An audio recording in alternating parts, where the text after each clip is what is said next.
jump on it, jump on it. Jump on it, jump on it.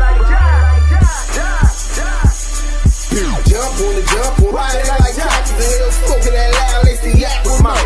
Make your mama proud, popping it like shot. Turn up, it's a gangster party. PT, ain't never popped a Mari, but if I ever catch Mac, I'ma pop a Harley. I don't even rob a cop the Harley.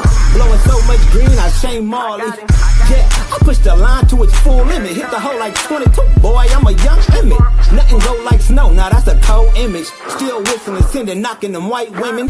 Only reason I do it to avenge image. To the day they go before any box me out. Knowing me, it don't matter, I simply take my route. On my hobby.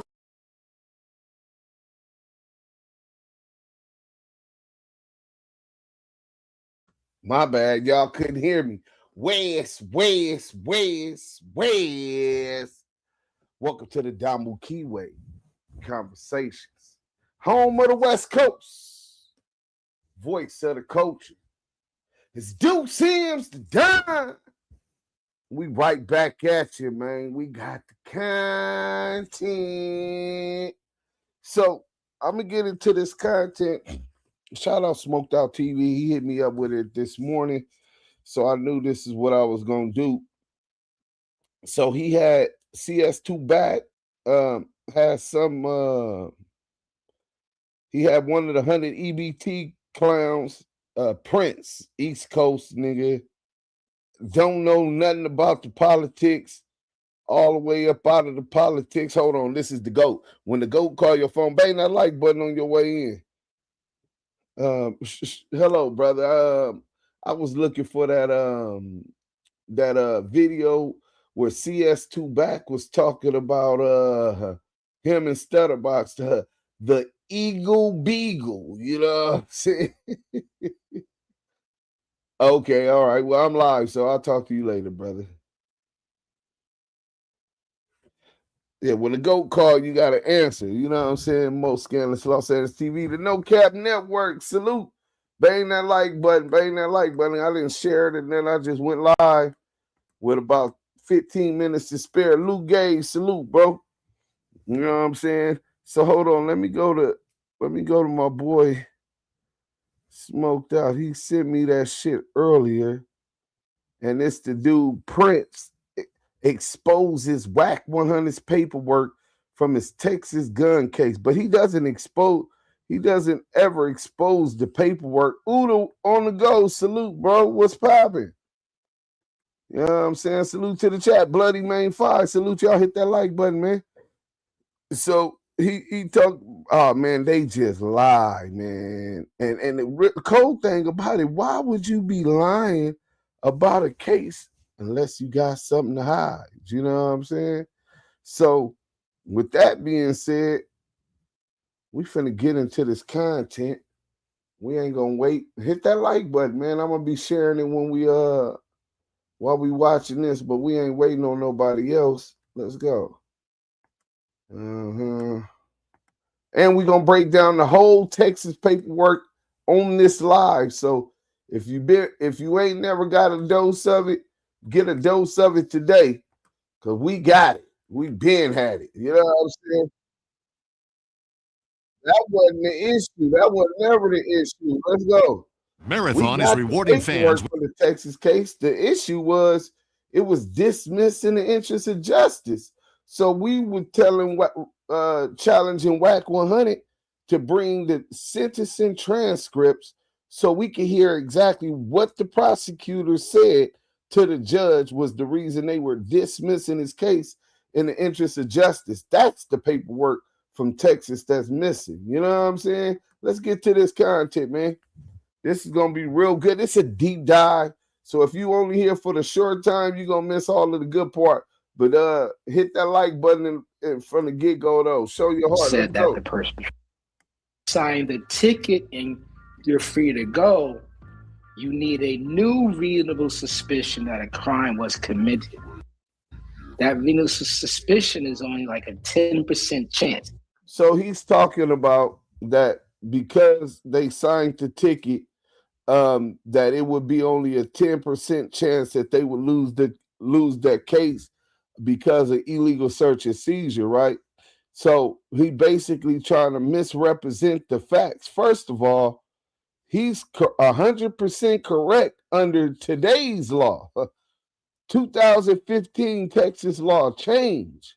You know what I'm saying? And we'll get to that afterwards, but I just wanted to make sure y'all know after if Wack would have caught that game 2015 and after, he would have got illegal search and seizure for that what you call it. But his illegal search and seizure motion to suppress was denied because under the old law, the judge found there was enough suspicion.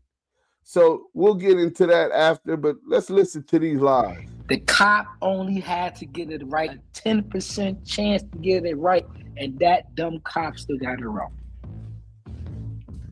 That was the issue. He could have said anything to reasonable suspicion that the crime was committed after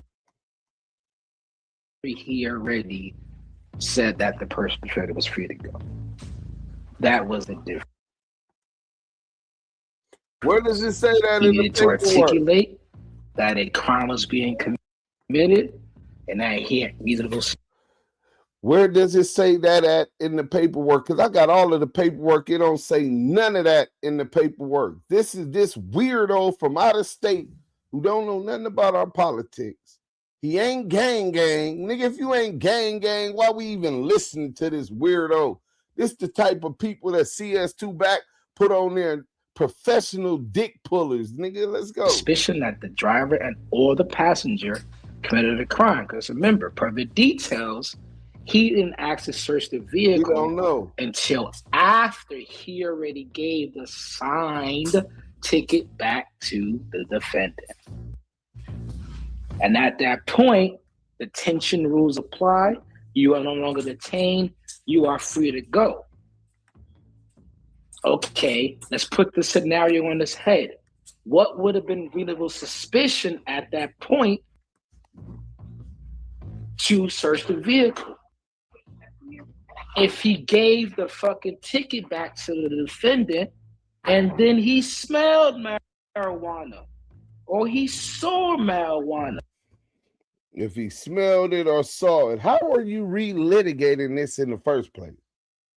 You are not a judge, first and foremost, and then you weren't the judge in 2005 all the way to 2010, 11, when the case was dismissed in the interest of justice. So why are you even relitigating the fact that this motion to suppress was dismissed? You're supposed to be on here trying to clear WACK100 name. What are you bringing to the table that clears Wack's name? Let's go, man. That he didn't notice before. Reasonable suspicion now that a crime did occur. Get out the car. I'm going to search X, Y, and Z. But how does he fuck up? He gives the ticket, the ID back to the defendant, and then asks him, hey, can I search your vehicle? Defendant says no. He searches anyway. You never articulated what was your suspicion to search my vehicle. I'm not on the fourth waiver. You can't just search my vehicle. He didn't just search his vehicle. He articulated. He said, do you have something in your car? He said, no. Signed the ticket and try to run off before he even finished talking to him. But we'll get to all of that. But in any event, as long as he articulated it to the court, the judge at that time was in his rights to dismiss the motion to suppress. So what are you getting at? What? A reasonable suspicion that something was in the vehicle or probable cause that a crime occurred. You had neither. And you searched it anyway. And then you called the K9. You called the K9. This is simple, y'all. You called the K9 and it wasn't even a drug search. You didn't smell marijuana yet. And then when the canine came, you said it fake alerted to the rear passenger door, which a lawyer would have said rear passenger. We wouldn't know what the A lawyer probation would have rules. said, what I don't did give the lawyer say? See, all of these is hypotheticals from a nigga who a lay litigator. He's a layman. He's not trained under the law. This is weird, bro. Fuck with sitting in the rear passenger. We're gonna get off on that too. 1 arm's distance. How long is WACK arms? Can you reach in the rear passenger? No. Can you? We get the fuck out of that too. The drug door comes, and you only find some residue, less than 0.01 of a gram. Get the fuck out of here. What we doing? I'm thinking you found some weed, you found the half smoke blunt, you found some smoke shit. You found some residue, like some little fingernail speck of some residue. And you think that was enough probable cause for residue, smesidue. Nigga, anything which reeks of marijuana, which was not legal in Texas in 2005, but that's not even the term of what they found. See, he's leaving out what they really found, but we'll get to it. To fucking search his vehicle and call the canine? Are we dumb? Bang that like button. Are we dumb? You think that's enough? I don't give a fuck if you found the fucking 15, 30 guns in the fucking trunk after that. You should have never even got to even talking to the nigga after you gave him back his ID. I see this queen in the car. Let's see if she like a king. Hello, excuse me. How you doing? Woulda, coulda. He did, and he got away. How important is it for a man Let's to smell? go. The court found it was a legal search. What are you talking about? Can we get a cop on here to tell him that? Get a cop on here to tell him that. Because you ain't smell shit. How you know what he smelled? What's the... Johnny has 2 motherfucking apples, Trooper Garrett. He has 2 motherfucking apples. Where's the crime? Where's the crime? Unlawful search. Unlawful search and seizure. Unlawful detention. Unlawful search and seizure. Unlawful detention. This is what the 100 EBT Oscar Mayer Mafia are yelling in defense of their cult leader, CS2 back. This ain't what the paperwork say. See, the title was so misleading that he exposes WACK100's paperwork. He's giving his opinion, a legal opinion about a case when he's not even a legal beagle. He's not even a jailhouse lawyer. But he's over here clapping, cheerleading, pom-poms on about illegal search, illegal detention. Where does it say that at? Full arrest. Right off the gristle. I already know how the fuck this case took 2 fucking years. It didn't take 2 years. It didn't take 2 years, you illiterate piece of shit. It took 6 years before it was dismissed in the interest of justice. In 2005, he got the case. It was dismissed in 2011. About a month after the Main Street Crips were indicted. So now you know this weirdo don't even know what the fuck he talking about. Right off the like button. It's not even in dispute.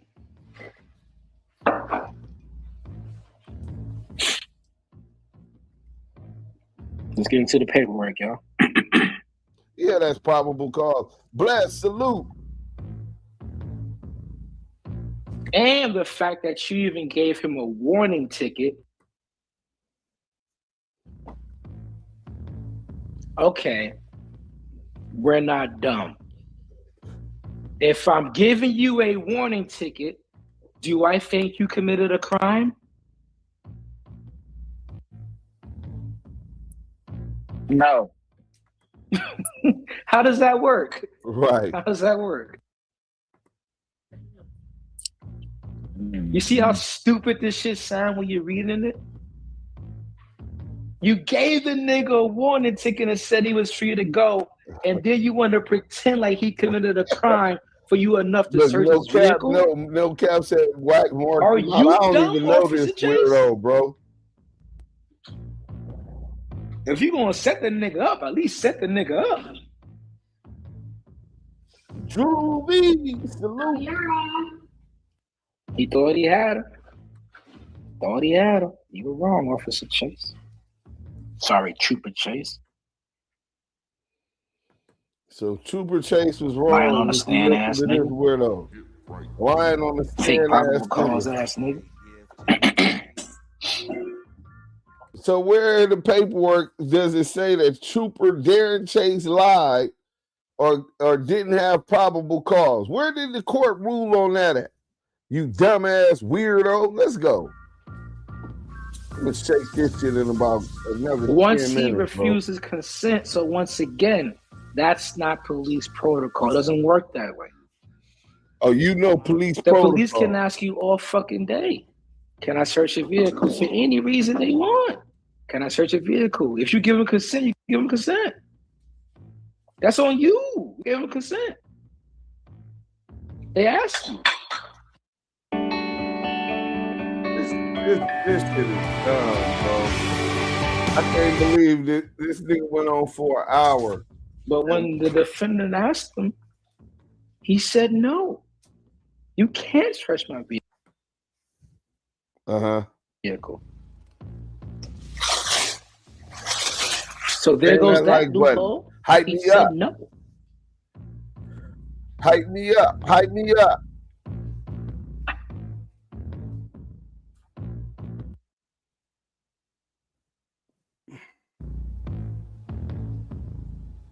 And this doesn't match. If the canine comes to the vehicle and alerts, right? Then you pull that vehicle, you search that vehicle, you conduct your search, and you only find 0.00100th of a residue. Don't fucking tell me that dog alerted. Because we train those dogs. They don't alert to no 0.00. Man, dogs will alert to fucking just weed smoke. It sits in the seats. Nigga, you act like you ain't never pulled up and somebody like, damn, your car smell like weed. You like, damn, I ain't smoked for a couple hours. But it still got the scent of weed. Your clothes still got the scent of weed. This nigga's a dick sucking, dick pulling, coward, son of a residue, goat. Or they'll be alerting all day, every fucking day, to everybody. Weirdo. Are you dumb? Yeah, a whole bunch of me pulling. Let So me once open up again, Clubhouse hey, right now. Because we train dogs, guess what I'm gonna do? Affidavit. Can you come testify as an SME on how dog sniffing dogs actually work and their thresholds? Okay. So where's the paperwork? Where's the paperwork that WACK100 had an SME come testify to how the dogs work? Where's the paperwork? This nigga over here freestyling and the nigga rhymes ain't even rhyming. Let's go. Because this is Texas. How long was that dog out? How long was that dog in the vehicle? What was the weather like? Was it hot outside? All of those things is gonna throw off that dog's fucking detection. If you know, you know. It's very hard for these dogs to sniff out a bomb detection material in an open air space. Very hard. Oh my God. Very hard. Oh. You know how many smells those dogs have to compete in an open air space? It really only works in a closed air space. Hence why the Boston bombing happened, or the marathon happened. They have bomb dogs all day. They're just for show if they're outside. But that's just minor for another day. Back to the paperwork. Either you train them or you don't train them, JL. So once again, bullshit again. That dog did not alert to the rear passenger door, and where was the residue found? Another loophole. Upon searching the vehicle, no contraband was found anywhere in the passenger compartment. In the search of the entire vehicle, that's a lie. The officers found a cigarette rolling apparatus. A cigarette rolling apparatus. They said they found the weed and a cigarette rolling apparatus. That's a weed rolling apparatus. Is you saying that Cash smokes bugler, nigga? Nigga, that's where they found the little weed shit at on the weed apparatus. Let's go, man. But he said he didn't find none. Let's go. And an unusable amount of marijuana residue. So they found a cigarette rolling apparatus. And it probably had a little bit of residue on it. That's all they found. Just for that's all they found. He tried to minimize everything for his daddy. Just for context, right? 3 finger back. And that residue contained 0.01 hundredths of an ounce of marijuana. And that was located in a white plastic bag inside of a black trash bag, wrapped in clothes in the trunk. So I'm going to ask you guys a simple question.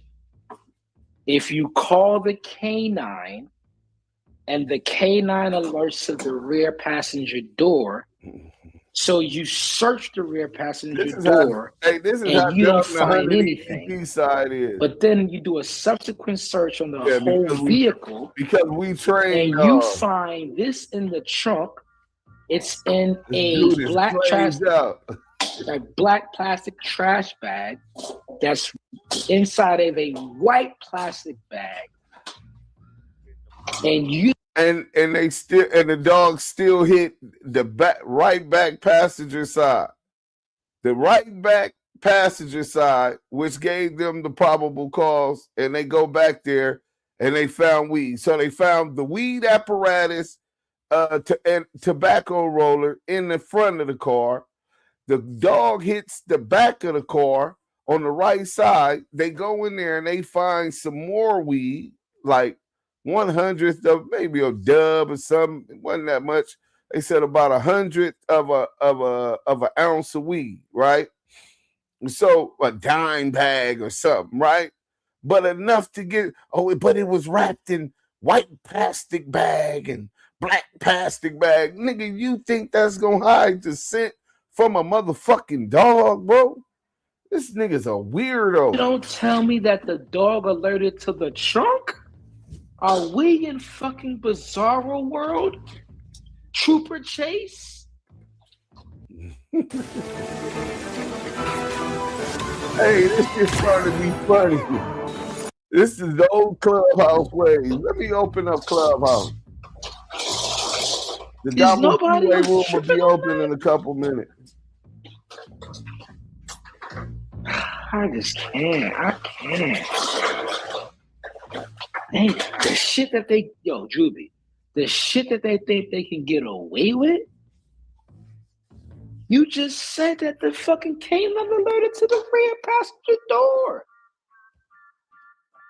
So if it can smell the weed through the trunk, through both plastic trash bags, then why would it not alert on the fucking trunk? I'm done. I'm fucking done. I'm done. This is why I can't be a cop. This is why I can't be a cop. You niggas are stupid. How do you write this up?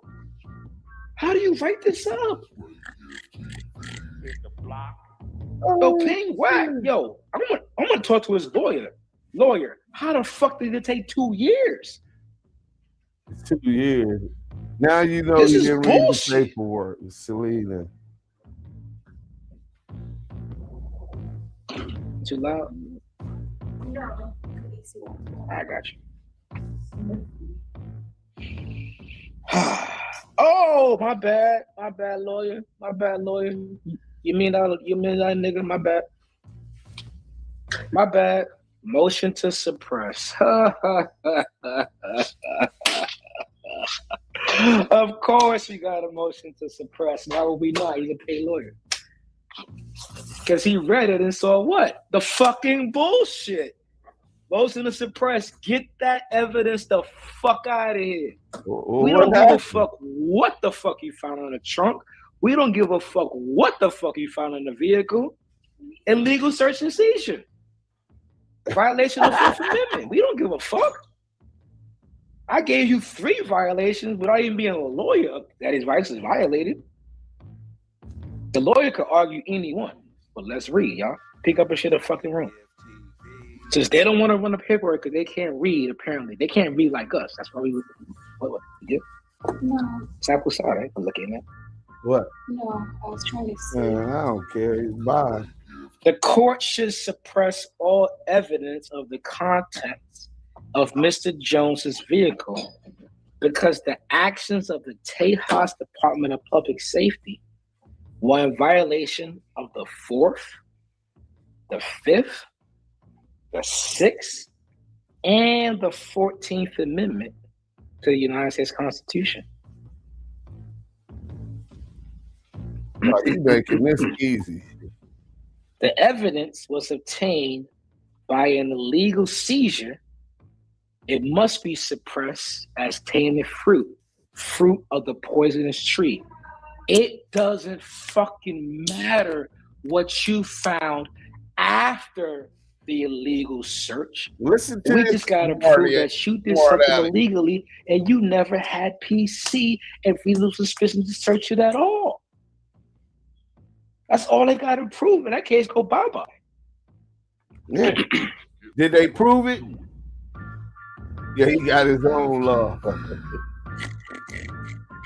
The Fourth Amendment prohibits unreasonable searches and seizures. We gonna take these. Okay. Let's listen The to protections afforded by the Fourth Amendment apply to investigative vehicle stops. United States versus Sharp, that's the cited case. Since the stopping of a vehicle and the detention of its occupants is a seizure within the meaning of the Fourth Amendment. The validity of the traffic stops is analyzed, which held that limited searches and seizures are not unreasonable when there is a reasonable and articulable suspicion that a person has committed a crime. So it's not an unreasonable search and seizure if there is reasonable suspicion that that person has committed a crime. So simple. In the paperwork, Wack can't argue for his Fourth Amendment rights that it was unreasonable if the cops then argue that they had reasonable suspicion that he committed a crime. So once again, you have both parties. What crime did he commit at that point? What was the crime?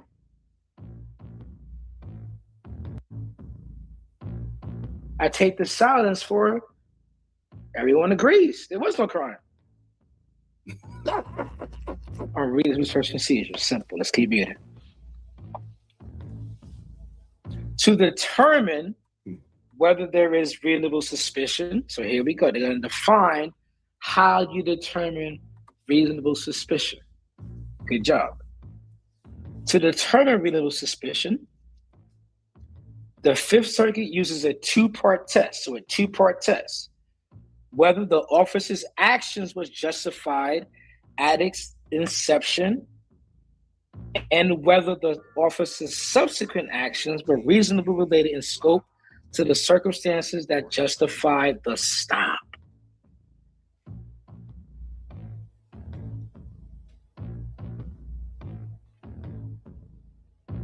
When the purposes of the stop are resolved and the officer's initial suspicions have been verified or dispelled, the detention must end unless there is additional reasonable suspicion supported by articulable facts. Simple. Once he gave the ticket back, the detention ended.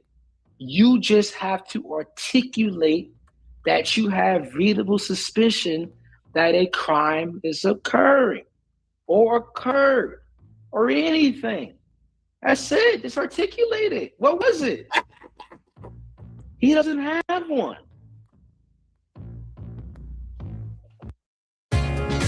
They said the Black Dick Sucking Marathon is the longest porn in porn history. It's nasty work, bro. This dude right here, hey, Big Chuck, he coming for your position. The Golden Knee Pad Awards.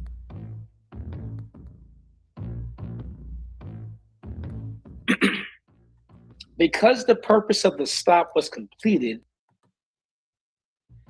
at the time Mr. Jones signed the warning ticket, Long testosterone. and there were no articulable facts of suspicion, criminal activity, the detention of Mr. Jones in this case exceeded the permissible scope of the initial traffic stop. I think we all agree there. And thus violated the Fourth Amendment. Accordingly, the evidence that flowed from the unlawful detention must be suppressed as tainted fruit. All right, I'm gonna stop right there real quick before we go any further, y'all. That's the argument, right? Yeah, that's the lawyer's argument. Is WACK100's there lawyer's argument. any reasonable suspicion that Mr. Jones was conducting criminal activity or did a crime during the period that you gave him his ticket and his ID back and said he was free to go?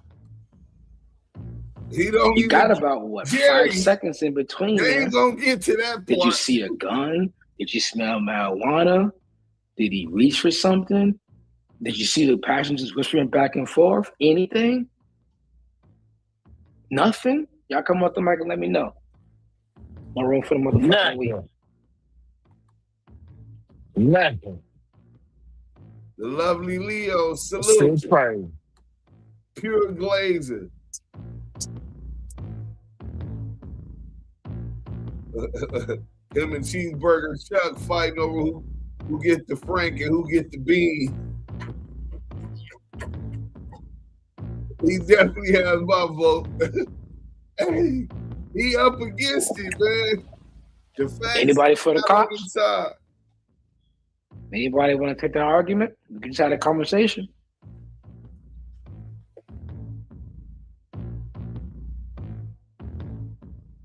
They fucked up a couple of times. Come on. I do, but I think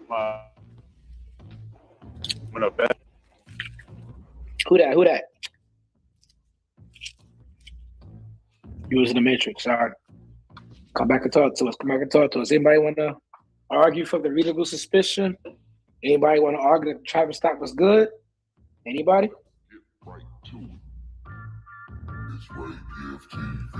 So once again, anybody? I hear somebody? Oh, I was just gonna say I'll never argue for reasonable suspicion in a situation like that, because sometimes reasonable suspicion can just be what you look like ice, stuff like that. So, sorry to cut you off, but that's the point. We just define by law what it is, right? Whenever I think about it, though, I guess I have flashbacks to class. No, I'm with you, and that's why. Oh, she's why a they fake lawyer. They real on us. Oh, they got a fake lawyer over there. Because hey, is this the Wax one when they pulled them over? Mm-hmm. Oh, we're always running it always at the last few minutes of the show. Tree in the building. Y'all go ahead and make sure y'all subscribe to What did you say? La Van Reed.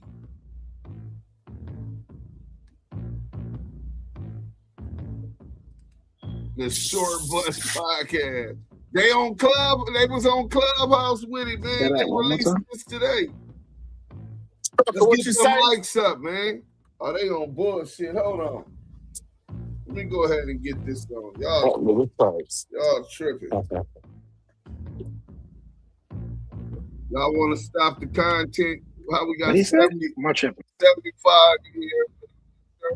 I couldn't hear him.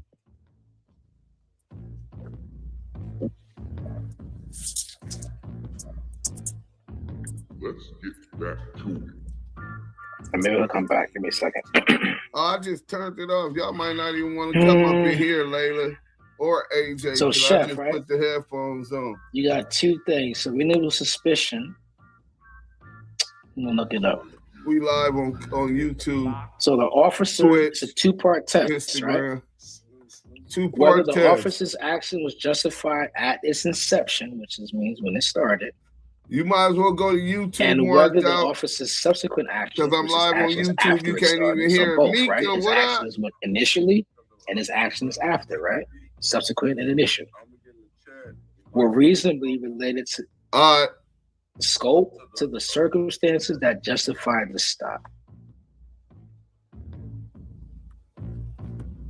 When the purposes of the stop are resolved and the officer's initial suspicions have been verified or dispelled, so he had a reasonable suspicion that a crime occurred, which is the 7 over, right? So once he gives that warning ticket and he says you're free to Lou go, from the you're Lou. no longer detained just by law, right? That initial reasonable suspicion is gone, right? He was speeding, you gave him the ticket, you gone. So you have to. 7 over is crazy. I know, right? What kind of car was he driving? Oh my God. This is supposed to be a fake lawyer. I don't know what's going on, bro. The 100 EBT Glazer. They rented. Damn rare Because you know I'm form, only man. thinking of Jay-Z. I was doing 55 and a 54. So, like what? You got me actually going to look, man. You ain't shit. I'm actually going to look. Thank you. You're doing 55 and a 54. You're a lawyer, some of you are. I ain't pressing ball, but I know a little bit enough. You ain't gonna legally search my shit. You carrying a weapon on you. I know a lot of you are. Man. But that's okay. To Chef's point, I want to reiterate that. I only know this because this is what we learned in school. Out on the fucking street, they don't treat it this fucking way. There ain't no one arms distance. There ain't no glove box. There ain't no trunk. There ain't none of that. But in school, this is how they teach it to you. I put Terry v. Ohio in the chat. For me, whenever that word that phrase reasonable suspicion comes up, it's always all roads lead back to Terry v. Ohio, the landmark case. Right. Yep. So that's why I put Google it, like for the Goo or the stage, whoever wants to Google it. I feel like that's where it kind of all started. And you are correct in that sense that, let's say, outside of a vehicle, outside of a traffic stop, all a cop needs to do is have reasonable suspicion that's committed a crime. That standard is just a 10% chance that he's correct. And then he can stop you, detain you, all of that stuff.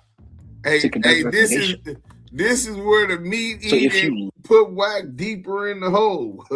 So he's saying that the threshold that must be met legally for the search to be legal is only a reasonable suspicion. And he only has to have a 10% showing of reasonable suspicion. But you're going to understand how the prosecution and Darren Chase showed a 7-point standard of review to point out how it was a reasonable search. Let's go. Look like? I mean, a reasonable suspicion. 10%, he's good. That's the burden of reasonable suspicion. That's the earliest burden of proof that law enforcement has. That's the beginning to stop you for something. They have to have a suspicion that's committed a crime.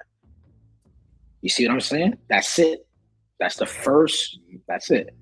That's crazy though. And Like reasonable suspicion could be a window Tell her shopper the with rest his searching hands in for his a password pockets. to tell. Anything. Damn. Because remember, I'm only going to put that number on it because the burden of proof in terms of court, right? Grand jury, different, more often than not. Yo, salute. Right, more likely than not, 50%. Reasonable doubt, 95%. Right, so we putting it in the early stages is 10%. They don't have to get it right. They can stop anybody as long as, quote unquote, they can articulate that they had a reasonable suspicion that they committed a crime. That could be the report that they got in that said it was a tall African-American male, and they stopped every tall African-American male in the last couple of ratings of the crime. Son can they do can better do that defending me. and not get it right. Secret agent man, that And say, what's your name? boy. Where were you coming from? What's your name? You fit the description. That's reasonable suspicion. They are allowed to do that. What they can't do is fake it, though, Chef.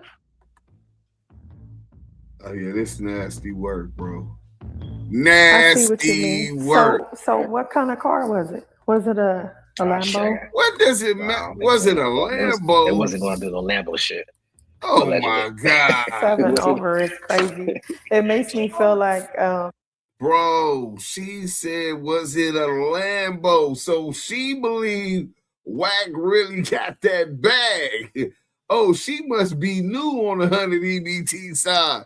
Straight glazing. we have a city in the Bay called Alameda, and they've always been notorious for traffic stops because of their strict speed limit enhancement laws. So I remember like sometimes.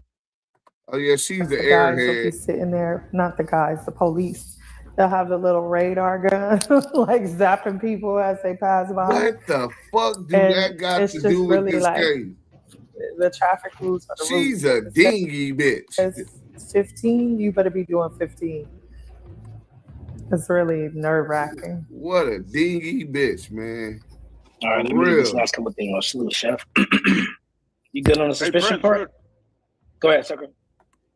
I was saying, is this the truck part or the car part where he got pulled over? Car part. Oh, okay. It says, once an investigating officer's initial inquiries have been satisfied with respect to a traffic stop, a warrantless detention should end and the occupants of the vehicle should be free to leave, which is true. When dealing with a traffic stop, the issuance of a traffic warning concludes the purpose of the original stop. Simple. So the lawyer is making a simple argument, Chef. You just have to articulate, once again, your second reasonable suspicion that a crime is.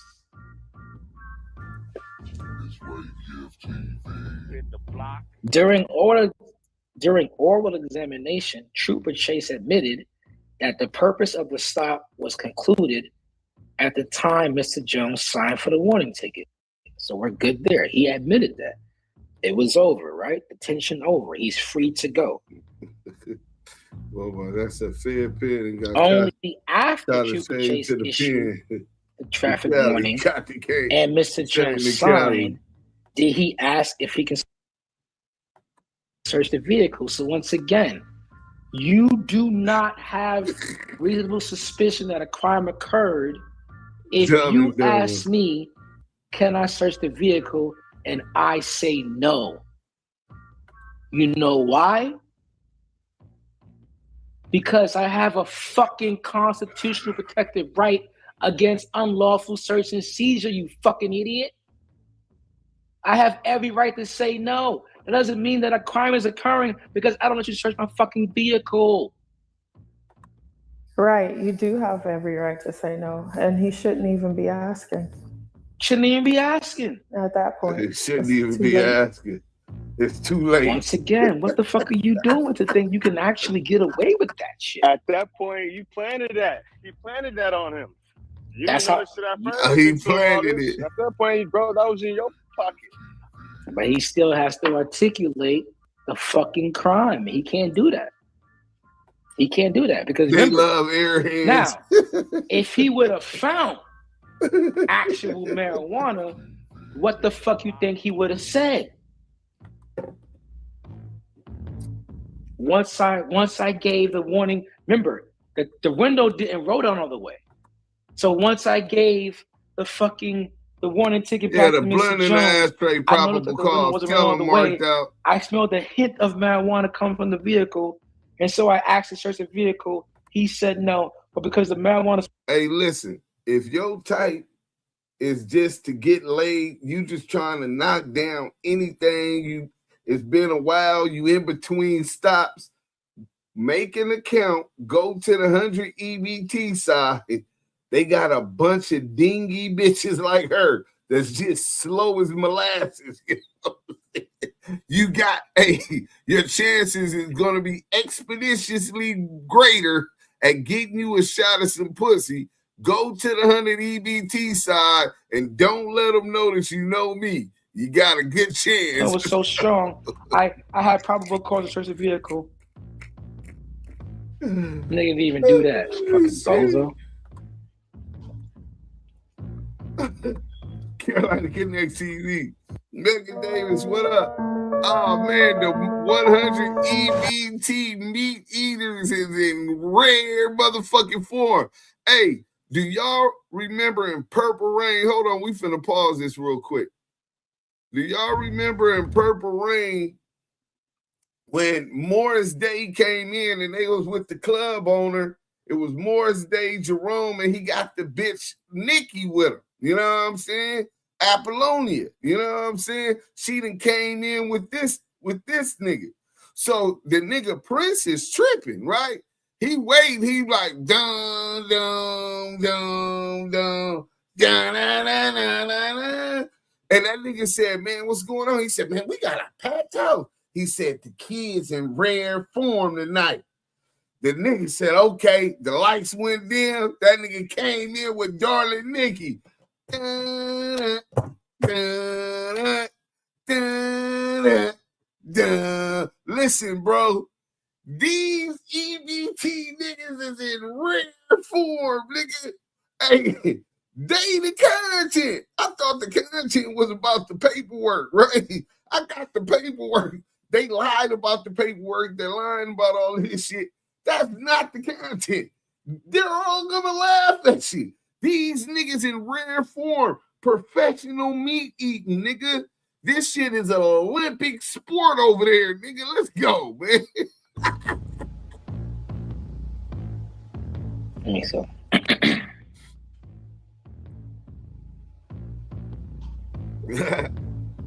Trooper Chase did not have reasonable suspicion of criminal activity sufficient to warrant detaining Mr. Jones after the purpose of the traffic stop was completed.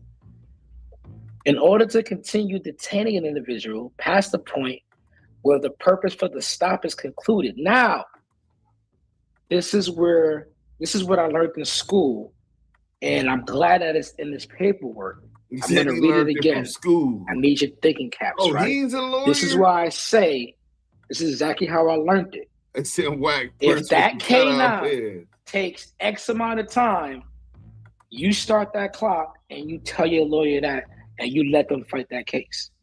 This is the reason right they here. They ran the quality people away.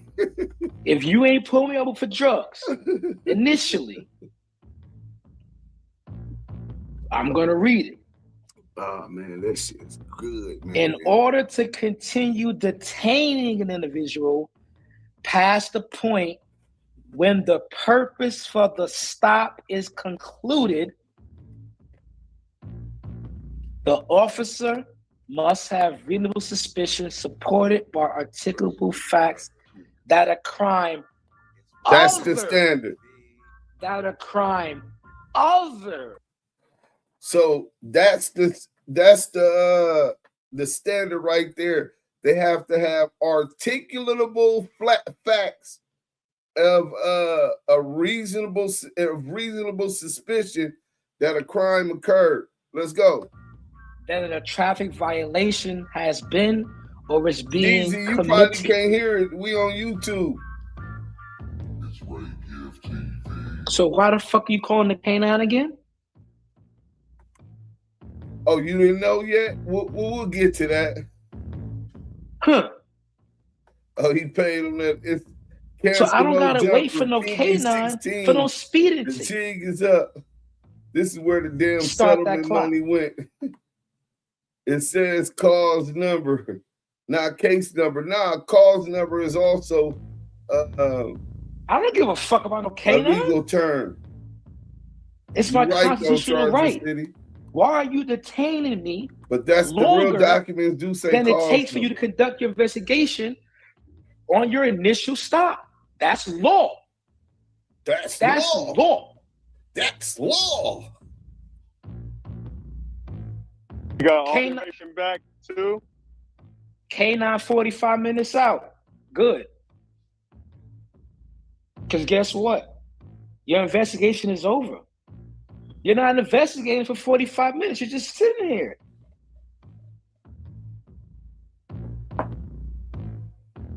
That's law. Hire a fucking lawyer. That's law. Hire a fucking lawyer. That's law. I'm reading it to you. I'm reading it to you. I'm a paid $1 million lawyer. I'm reading. You reading the lawyer's motion, you dumbass nigga. What happened to the lawyer's motion? It to you. How they wrote it. Yeah, no, we live right now. You probably ain't gonna be able to hear it because I got on my headphone. So if you want to hear it, you gotta watch it on YouTube. You wanna do it your way. Damu Kiwe conversation.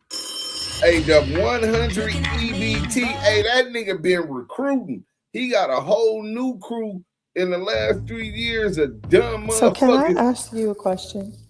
Or I don't know if it's a question or if I'm just sharing my thoughts. Right. Ow, shit. Sorry. The I hurt classic my porn finger. debutante. So if you don't have anything and you don't have anything going on, don't you see fit in some situations for the sake of saving your life, possibly, depending on where you are? You just like, fuck it, go ahead, search. Even though you know your rights. No. And here's the reason why. Okay. If I give you consent to search, that means anything they find in the vehicle they can put on you, which means they can plant anything in that vehicle. And just because I gave you consent to search, I can no longer say you planted that. I gave you consent. Well, they planted the smell that wasn't strong. They didn't plant it at all. So it really did smell? No, you never, it's simple. You never give, even if you are dead to rights, you never give nobody consent to search. Prince's new name is Little Stupid. It's not about being a criminal. You never give anybody right to search anything that's being private by you without a fucking warrant. You have a right as a citizen to your reasonable right of privacy to everything, unless you commit a crime. So they have to prove first. Y'all gotta hype me up. We finna get up they have into enough this quote unquote proof to break that privacy law or break that constitutional right and get into your private shit. That extends to your vehicle. That extends to your home. That extends to your phone. That extends to your computer. I can't take it no more, man. The glazing was oh my God, man. Olympic gold medal glizzy guzzling, nigga. The 100 EBT glizzy guzzlers, nigga. This shit was crazy. Hey, man, I was listening to Act 69 and Wacko interview. 69 asked Wack about Stutterbox. Threw me for a loop, and 69 said that gangster is taking care of your family. Didn't Wack just say that? Oh, wait, hold on. You got to repeat that move. What you doing over here? Get out of here. My dog come up in here on that. But we're going to get to the content. We got some other good shit, but let's get to the content. You know what I'm saying? See, he talking about he brought the paperwork. Bro, nobody had the paperwork and brought the paperwork except me. What's the name read? eBay Films had read the motion, but nobody understood the interest of justice until I got with Debbie. And then I came to the thing. BMW 740 boys, salute. If y'all just coming in, bang that like button, hype me up in the algorithm. Facts. She playing the dummy to catch one. Yeah, she definitely know the nigga dummy, right?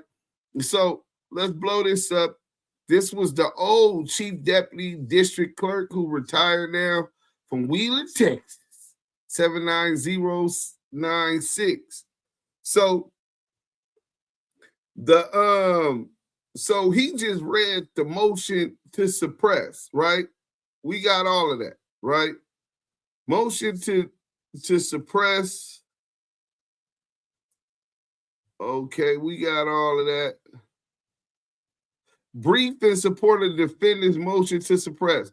This is what he just read. We're not going to reread that. We're going to go ahead and order to suppress, right? No, we're going to go ahead and go to the states, the DA.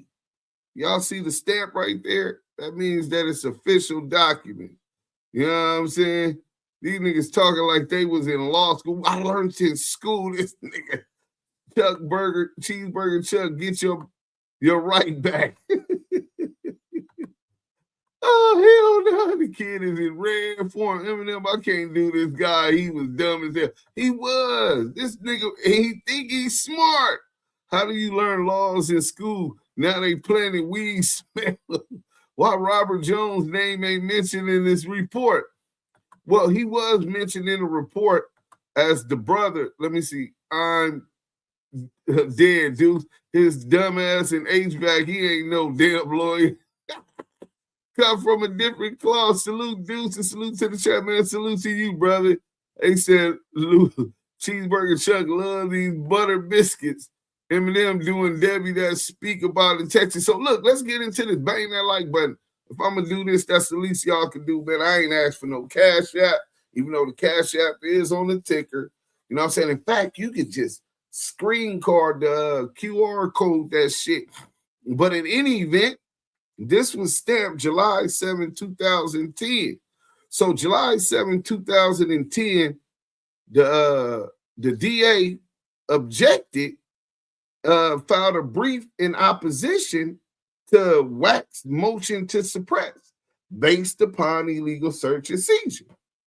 Comes now the state of Texas by and through her assistant district attorney and files this her brief in opposition to defendant's motion to suppress in the above styled and numbered cause. And as grounds, therefore, the state will show the court the following. 1, defendant was indicted January 26, 2006. Now, remember, this weirdo kept talking about, I don't know why it took 2 years. How the fuck you get 2 years from the date he got it, January 26, 2006, the day he got indicted, to June 7, 2010. How the fuck is that 2 years? Your math ain't mathing, nigga. You so hard with your deep throat action, nigga. Nigga esophagus. Nigga, that's nigga getting, nigga blew that nigga tonsils out. Nigga blew that nigga spokes out. Nigga, that nigga was over there sucking so hard. This nigga can't even get his math right. You know what I'm saying? So now it says of unlawful possession of a firearm under Texas Penal Code 4604A1 on August 15, 2006. The defendant filed a motion to suppress any and all tangible evidence seized by law enforcement officers or others in connection with the detention and arrest of Cash McElroy Jones, in this case, or in connection with the investigation of the case, and any testimony by the Texas Department of Public Safety trooper or any other law enforcement officers or others concerning such evidence. Also, the arrest of Cash Fuckboy Jones at the time and place in question, and any and all evidence which relates to the arrest and any testimony by the Texas Department of Public Safety trooper or any other law enforcement officers or others concerning any action of Cash McFuckboy Jones. Bang that like button while in detention or under arrest in connection with this case.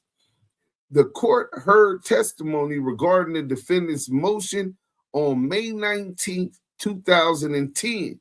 So testimony, Trooper Darren Chase and Deputy Julian Torres testified at the hearing before the judge, right? So before the judge ruled on the thing, he allowed Trooper Darren Chase and Deputy Julian Torres to testify and hear about what led up to the suspicion of the search, right?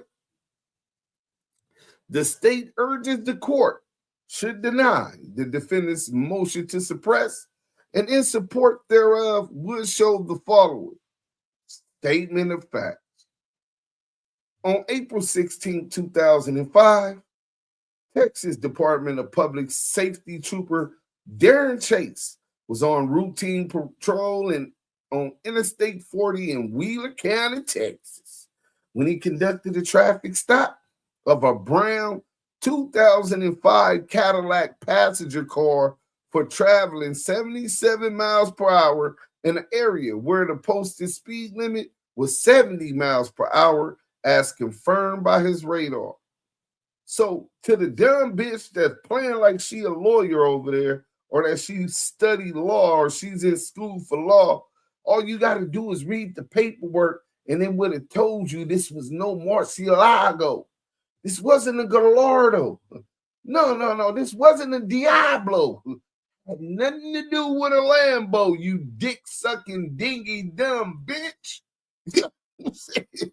All you got to do is read the work. You know what I'm saying?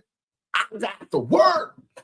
After the vehicle came to a stop on the improved shoulder of the eastbound lane, Trooper Chase made contact with the vehicle on the passenger side. As he approached, the driver only rolled the window down about 1/4 of the way, right? When the trooper requested that the window he rolled down all the way, when the trooper requested that the window be rolled all the way down, he was informed that was as far down as the window would roll. During the period of time which the trooper was speaking with the driver and the driver was still in the vehicle, the passenger continued to sleep. So Bobby Jones, Robert Jones, Bob Jones, Robert Jones, CS2 Back's brother, is asleep. He high off that sticky icky. You know what I'm saying? The Up and Smoke tour, nigga, through Texas, nigga. He over here sleeping off that indica. You know what I'm saying? Or some sativa. You know what I'm saying? The trooper advised the driver, later identified as Cash McElroy Jones, that he had been stopped for speeding.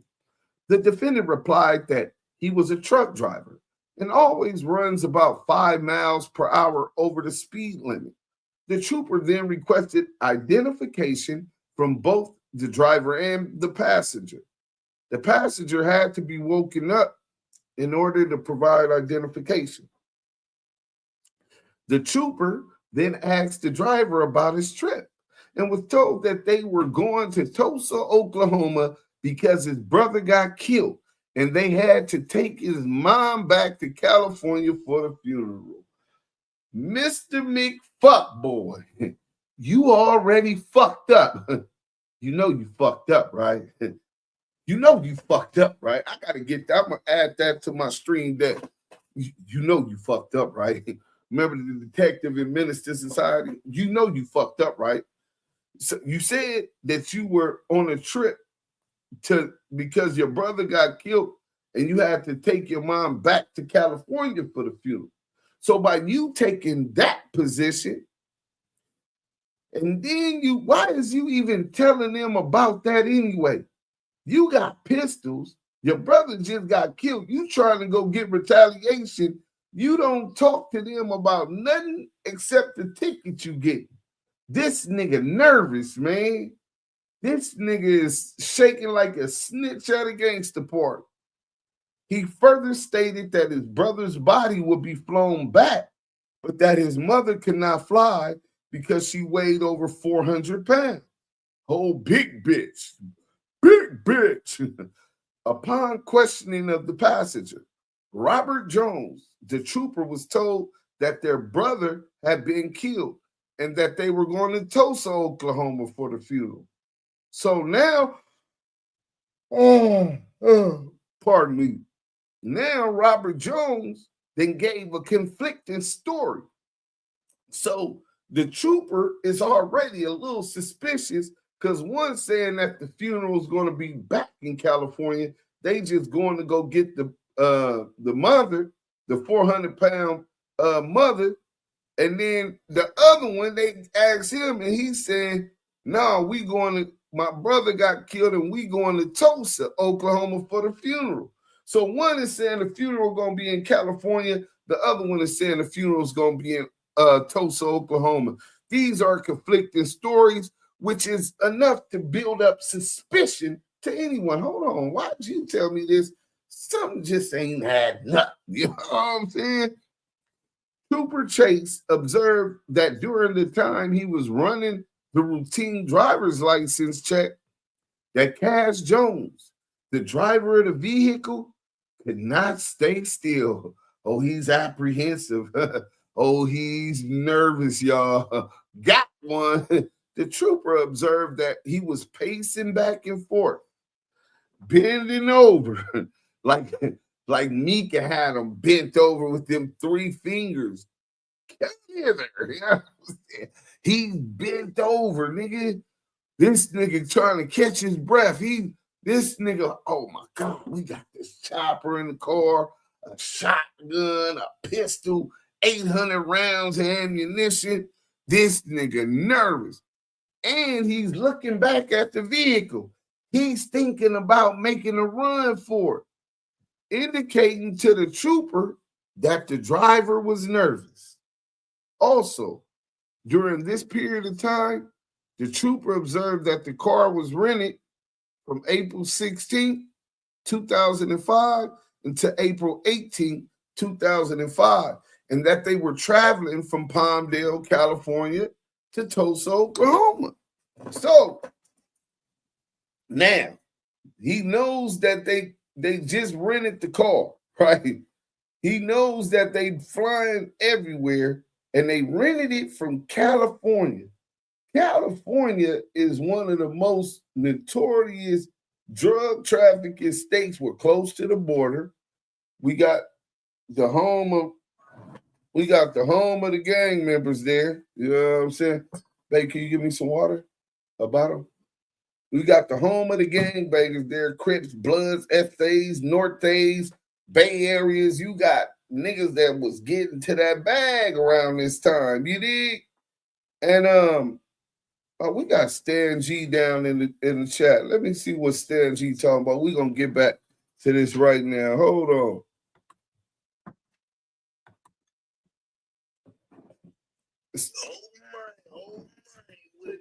Stan G, what's up, man?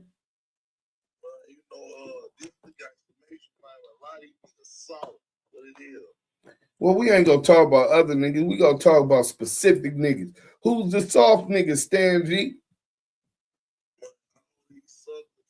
Who really trying to knock the motion, man. Especially the WACK dude. You know about the WACK dude, the one of the WACK dudes in the fence. Wait, he hating on your motion and no jumper? Man, you already know that he think that the dude trying to stop the motion, but at the same time, I was on like lotion. Oh, yeah, man. I mean, speaking of lotion, the way you was up there glazing that Mountaineer, I'm quite sure he ain't going to be able to stop that. You know that nigga Adams into that type of shit. Did you ever show him that picture? I don't even know you, but at the same time, you heard about Stan G, so oh my niggas out right Hey, Stan G, if you can't take the heat, get the fuck up out the kitchen. You know what I'm saying? So let's get back to the content. So after completing, let me turn this down just a little bit. So after completing the warning, the trooper went back to explain it to the defendant. The trooper observed that while he was explaining the warning to the defendant, he grabbed the clipboard quickly and signed his name very quickly. After the defendant had signed the warning, the trooper asked him if he had anything illegal in the vehicle, and the defendant turned away and stated no in a low tone of voice. Now, mind you, the suspicion predated that. It was a whole bunch of different things. The window not coming down, the passenger sleeping, right? Wack acting nervous, right? How fast he signed the clipboard. These are all things that's leading him to say, you know what I'm saying, even before he signed it quickly, like, man, now this nigga acted paranoid, right? He's scared, right? So he said, is there anything illegal in the vehicle? And Wack turned away and stated, no, in a low tone of voice. It was at this point Trooper Chase asked the defendant for permission to search the vehicle, and the defendant became combative at the request. Ultimately, the defendant denied the trooper permission to search the vehicle. A canine was requested, and Deputy Julian Torres arrived with the canine 22 minutes later. The canine alerted on the vehicle, and a probable cause search of the vehicle was performed. During the course of the search, troopers located a black rifle, a black shotgun, a loaded black pistol, along with several clips and large amounts of ammunition for each gun. Both the driver and the passenger were arrested for unlawful possession of a firearm by a felon. A further search of the vehicle revealed a cigarette rolling apparatus which contained the strong odor of marijuana. Arguments and authorities. And then basically, they go into the court should deny the defendant's motion to suppress, while evidence obtained by an illegal seizure must be suppressed as tainted fruit. The seizure in this case was not illegal. The defendant correctly argues that any evidence obtained by an illegal seizure must be suppressed as tainted fruit. In the present case, however, neither the detention or the search were illegal, and therefore the court is not required to suppress the evidence which was the result of the search. To justify an investigative detention, an officer must have reasonable suspicion based on specific articulable facts that, in light of the officer's experience and general knowledge, lead the officer to a reasonable conclusion that criminal activity is underway and that the detained person is connected with the criminal activity.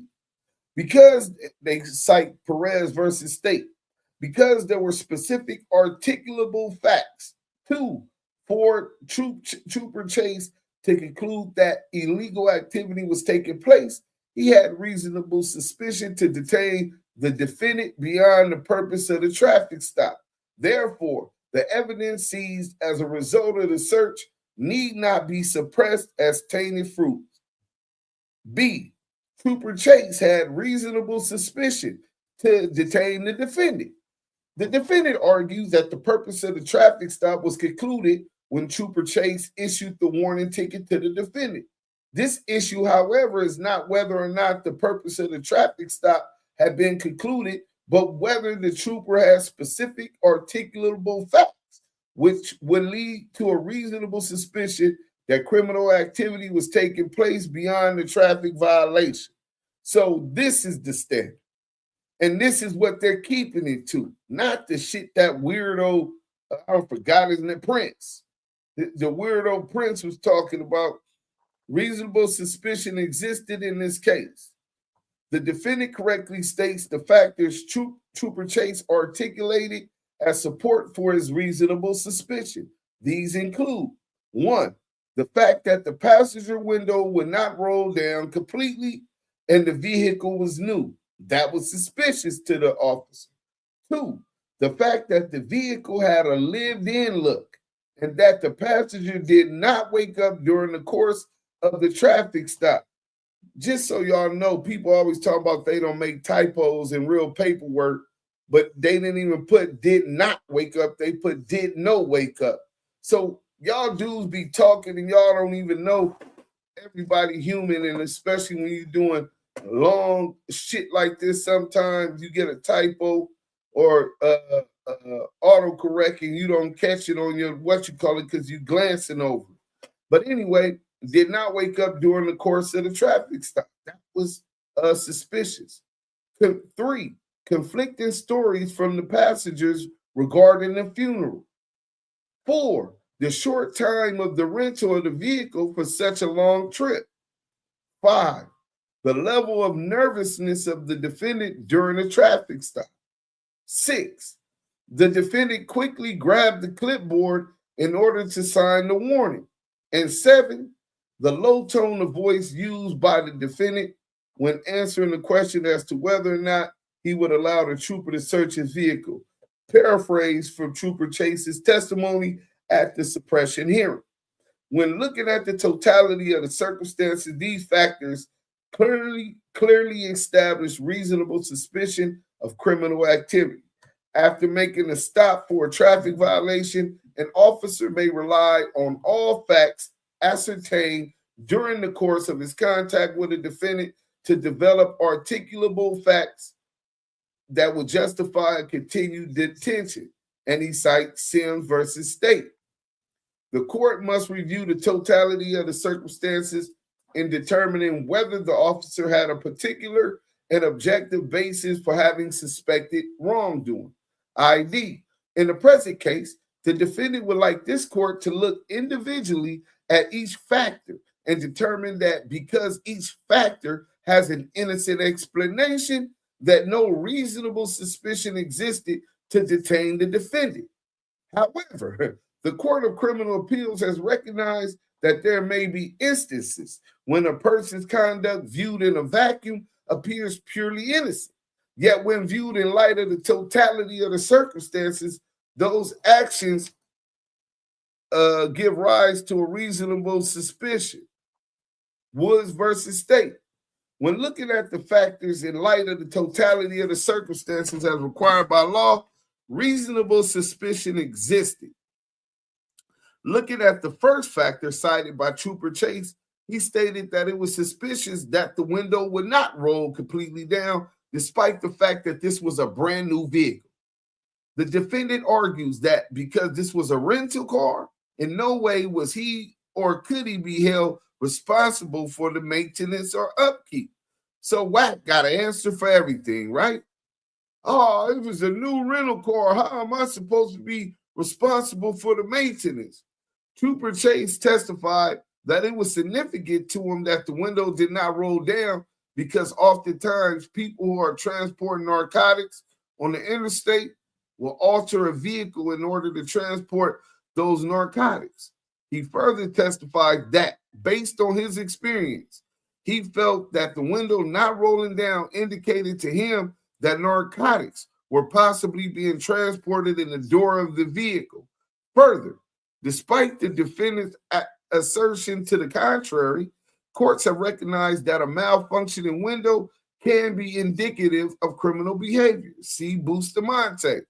This factor, viewed in totality with the other articulated factors, establishes reasonable suspicion to detain the defendant. The second factor, cited by Trooper Chase, is that the passenger of the vehicle slept during the traffic stop, and this created a lived-in look within the vehicle. The defendant would have the court believe that because there was a logical explanation behind the passenger sleeping, that would negate the trooper's ability to use this in finding reasonable suspicion to prolong the stop. There is nothing contained within the record to indicate that they were telling the truth about the purpose of their trip. Further, given the circumstances, the trooper should not be required to assume at the time of the stop the individuals are telling the truth, especially true given their conflicting stories. Trooper Chase testified at the hearing that this was indicative of criminal behavior because people who transport narcotics like to get where they are going as fast as possible, and that oftentimes people will sleep in a vehicle while the other person drives. This factor, viewed in totality with the other articulated factors, establishes reasonable suspicion to detain the defendant. The third factor, to which Trooper Chase testified, was the conflicting stories told by the defendant with regards to the purpose of their trip. The defendant told the trooper that they were going to Tulsa to pick up his mother and take her back to California for the funeral because she was too large to fly and that their deceased brother's body would be flown back to California. The passenger told the trooper that they were going to Tulsa for the funeral. There is a significant difference in going to pick someone up for a funeral in California and then going to Tulsa for the funeral. Therefore, the stories given by two individuals were in conflict. The defendant claims that the trooper contradicted this assertion by stating to another officer that the defendant and his brother both told me the same story. However, this statement is taken out of context by the defendant. Just a couple minutes before the statement picked out by the defendant, the trooper states, they gave me a little difference in the story with the deal on their mother. And then he got it on the recording. See, they had the recording of this whole thing. 9:07 in the morning and 53:12 on the recording. They say they destroyed it. I think the feds destroyed it. When he made the statement about both told me the same story, he made no mention that he was referencing their destination or their purpose as the defendant claimed. He was clearly speaking about the fact that their brother had been killed, which was consistent between both individuals. What was inconsistent is whether or not the funeral would be held in California or in Tulsa. This factor, viewed in totality with the other articulated factors, establishes reasonable suspicion to detain the defendant. Fourth, Trooper Chase states that he thought the rental car was leased for too short a time for such a long trip. It is important to note that the defendant makes the erroneous assumption that the trooper knew at the time of the traffic stop that the defendant was telling the truth regarding the purpose of their trip, if in fact he was. Given the inconsistent stories, the trooper was free to disbelieve either individual's versions of events. In hindsight, it's easy for the defendant to state that it is perfectly reasonable to make a 20.5-hour one-way trip, pick up their mother, and make the return trip to California for the funeral within 31 hours to spare had they done a nonstop trip. In reality, the trooper had reason to suspect that the story was fabricated and was in no way obligated to believe in its truth. In fact, there is nothing in the record to indicate they were telling the truth. Given the circumstances, it was reasonable for the trooper to believe that they had rented the car for too short of a time for an extremely long trip. Trooper Chase testified that his mistake on the rental date of the contract would not change his opinion regarding the trip's length and the time period for which the car is rented. This factor, viewed in totality with the other articulated factors, establishes reasonable suspicion to detain the defendant. Fifth, Trooper Chase states that the defendant was nervous because of his inability to stand still, his looking at the vehicle, and his fidgeting. The movements indicated by the trooper during his testimony are clearly visible on the tape. The trooper obviously perceived those movements and nervousness, which is a reasonable deduction from his actions. The defendant provides his court with case law indicating that nervousness alone is not enough to provide reasonable suspicion. However, that argument is irrelevant given the large number of other factors articulated by the trooper. Clearly, he was not relying on nervousness alone as the basis for his suspicions. Again, in justifying the suspicious behavior, the defendant gives a reason: the fact his brother has just been killed and he has been traveling a long distance. The trooper had no way of knowing at the time whether or not there was any truth to that story, and given the inconsistencies between the driver and the passenger, it was reasonable for him to disbelieve the story and perceive the nervousness as an indication of criminal activity. This factor, viewed in the totality with the other articulated factors, establishes reasonable suspicion to detain the defendant. Next, the trooper states that it was suspicious that the defendant grabbed the clipboard in such a hurry when he was asked to sign the warning ticket. The defendant claims this is not supported by the video evidence, but he is incorrect in his contention. The video clearly shows that the defendant grabs the clipboard from the trooper before the trooper finishes speaking. This is consistent with the trooper's claims that the defendant was in a hurry.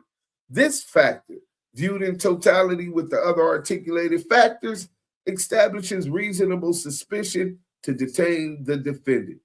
Last, Trooper Chase states that when he asked the defendant if there was anything illegal in the vehicle, he stated no in a low tone of voice. The defendant claims that speaking in a low tone of voice does not equate to criminal activity. However, that argument misconstrues the trooper's testimony at the hearing. The trooper testified that the low tone of voice the defendant used when answering that question was in contrast to the normal tone of voice the trooper had observed during the rest of the traffic stop. The trooper testified that the significant indicator was the variation in tone of the defendant's voice when answering questions about anything illegal being in the vehicle. They forgot the T in the vehicle. So stop telling people that lawyers don't make, and legal work don't make mistakes, bro. Y'all be just jumping out there talking about shit y'all don't know, bro. This factor, viewed in totality with the other articulated factors, establishes reasonable suspicion to detain the defendant. So now here's the legal argument. Because Trooper Chase had reasonable suspicion to detain the defendant, he had a legal right to search the vehicle. The reasonableness of the temporary detention must be examined in terms of the totality of the circumstances and will be justified when the detaining officer has specific articulable facts, which, taken together with the rational inferences from those facts, leads him to conclude that the person detained actually is, has been, or soon will be engaged in criminal activity. Courts in Texas have upheld the determination of reasonable suspicion under circumstances similar to the present case. In Bustamante, the factors that the court considered were conflicting stories regarding their trip, nervousness on the part of the appellant, and the fact that the window would not roll all the way down on the door. The court stated that the officer is entitled to rely on all of the information obtained during the course of his contact with the citizen in developing the articulable facts which would justify continued investigatory detention. In evaluating the facts in that case, the Court of Appeals held the trial court must have found that the officers possessed probable cause sufficient to allow them continued detention. See Bustamante. The case is cited by the defendant for the position that there is no reasonable suspicion in the present case can be sufficiently distinguished. In Dorsch, the court basically stated that all the state presented was the fact that the defendant was driving a rental car, and it wasn't sufficient to show that just because someone is driving a rental car, there is reasonable suspicion to detain them. In Jones, the factors articulated by the officer were inconsistent answers about the driver's employment and a previous drug arrest. Lastly, in Santiago, the only factors articulated by the officers were nervousness and conflicting answers. None of these cases demonstrate facts suggestive of criminal activity anywhere near the level of what was presented in the present case. The present case presents the court with 7 factors which, when viewed in the totality of the circumstances, lead to reasonable suspicion that the defendant was engaged in illegal activity. In each of the cases presented by the defense, there were a mere one or two factors. There are sufficient articulable facts to demonstrate a reasonable suspicion on the part of Trooper Chase that the defendant was engaged in criminal activity. Conclusion, clearly, when looking at the totality of the circumstances, Trooper Chase has sufficient reasonable suspicion to detain the defendant beyond the scope of the original stop. No evidence seized in connection with that case was unlawfully seized and therefore should not be suppressed. So that's Jeremy Woney. We're going to be trying to track him down. And then they got their certificate of service, and that was that. So he read the motion to suppress. He read WACK100's argument to the courts. They had a hearing where the Trooper Darren Chase and Julian Torres testified. And after that, the motion to dismiss, hold on, that's the wrong one. We ain't doing this one yet. Hold on, let's back up. Let's go. Okay, state's motion. Okay, that's when they actually dismissed it. That's not what we're looking for. That's the indictment. Order to suppress. So here goes the order to suppress. So this dodo's over here banging that like button.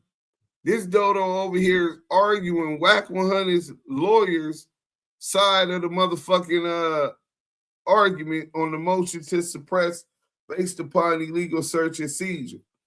The court, the judge, the only one that mattered in this case, dropped the order on the motion to suppress, decided after receiving the objection June 28, 2010. Order on defendant's motion to suppress on 19th day of May 2010. Defendant's motion to suppress came on for hearing.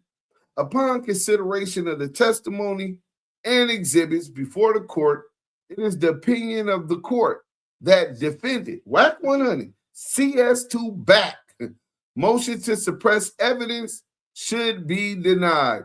It is therefore ordered that defendant's motion to suppress evidence is denied. Signed, June 28th, 2010. So you're over here arguing and cheerleading a motion that was denied. You're arguing a ruling that was that a ruling should have been ruled in a different way. And the crazy shit is, damn, I just closed the damn thing. But it's all right. We finna get into the chat anyway. So the motion was denied. Motion to suppress, denied. You know what I'm saying? Just like Debbie said, I'm just going to keep my mouth shut. You know what I'm saying? You know what I'm saying? That's what Wack was supposed to do, keep his mouth shut. So then, so that was July 2010. So then in March 2011, we're going to get into this chat in a minute. March 2011, March 8, 2011, the state's motion, meaning the prosecution, to dismiss, having been presented to me on this 8th day of March 2011, and the same having been considered, it is therefore ordered, adjudged, and decreed that said above entitled and numbered cause be the same is hereby dismissed. The cause of to believe a crime occurred and the case was dismissed, and that's the presiding judge's signature on March 8th and March 9th, Sherry Jones, the district clerk, Wheeler County, Texas. She is the one filed it for record. She's the one that stamped it the day after the judge had made his ruling, made it official like a gangbanger with a pistol. So you say, well, if he's arguing illegal search and seizure is how his case got dismissed, then how come on the motion to dismiss, it says that the reason it was being dismissed was in the interest of justice. Not that the evidence was insufficient, not that the defendant was sentenced in another case, not because the complaining witness has requested dismissal, not because the case will be refiled, not because the defendant was unapprehended, not because the defendant is deceased, not because the defendant has been granted immunity. It was dismissed. Possession of firearm by a felon for the reason other in the interest of justice. Now, I just want to know, how is he calling out, first and foremost, you's a known rat. You can't call out no Bloods, no Crips that ain't got no smut on their name and demand nothing, nigga. Nothing. Zero. Zilch. You no good. You know what I'm saying? But you want to ask Wacko about bringing his paperwork. Because it's weird that Wacko got a gun case and all of this shit with the gun case, silencer, and with all the other shit you were saying was weird about Wacko case. And the fact that he did 2 days, which we come to find out he didn't, he bailed out and got probation, joint suspension, or something like that. I haven't went over all of the paperwork. But if you find that it was suspicious or something didn't seem right with Wacko's paperwork, which allegedly was just cleared. As I said, I ain't went over it. I just seen some reactions, right? I can't clear nobody. Paperwork clears people. And I haven't read the work. But they put some kind of a whole bunch of paperwork out in the video, and people are saying that cleared Wacko. But Wacko should have never even showed him, bro. I'm not showing no rat my paperwork. I can't politic with a nigga that's all bad. We can't politic, bro. Don't talk gang politics to me. Don't talk hood politics. You've already lifted your skirt up, and we seen you got a panocha. A big, fat, hairy, wet, moist panocha. You know what I'm saying? You a pussy. So, but for you to say that was suspicious, it sounds like you're telling on yourself, because this really makes it look like your case is suspicious. Your case is a whole lot worse. I'm finna read something to y'all before we get to this next video, and we're going to talk about WACK100 and all of these guns, because it's weird that this man talks about and keeps all of these guns and shit, and the police don't got no issue with it, right? So, okay, here we go. So I sent the paperwork to ChatGPT, and this is what we got. Let's go. All right. Factual record, that changes the analysis in an important way, because now we are no longer talking hypothetically.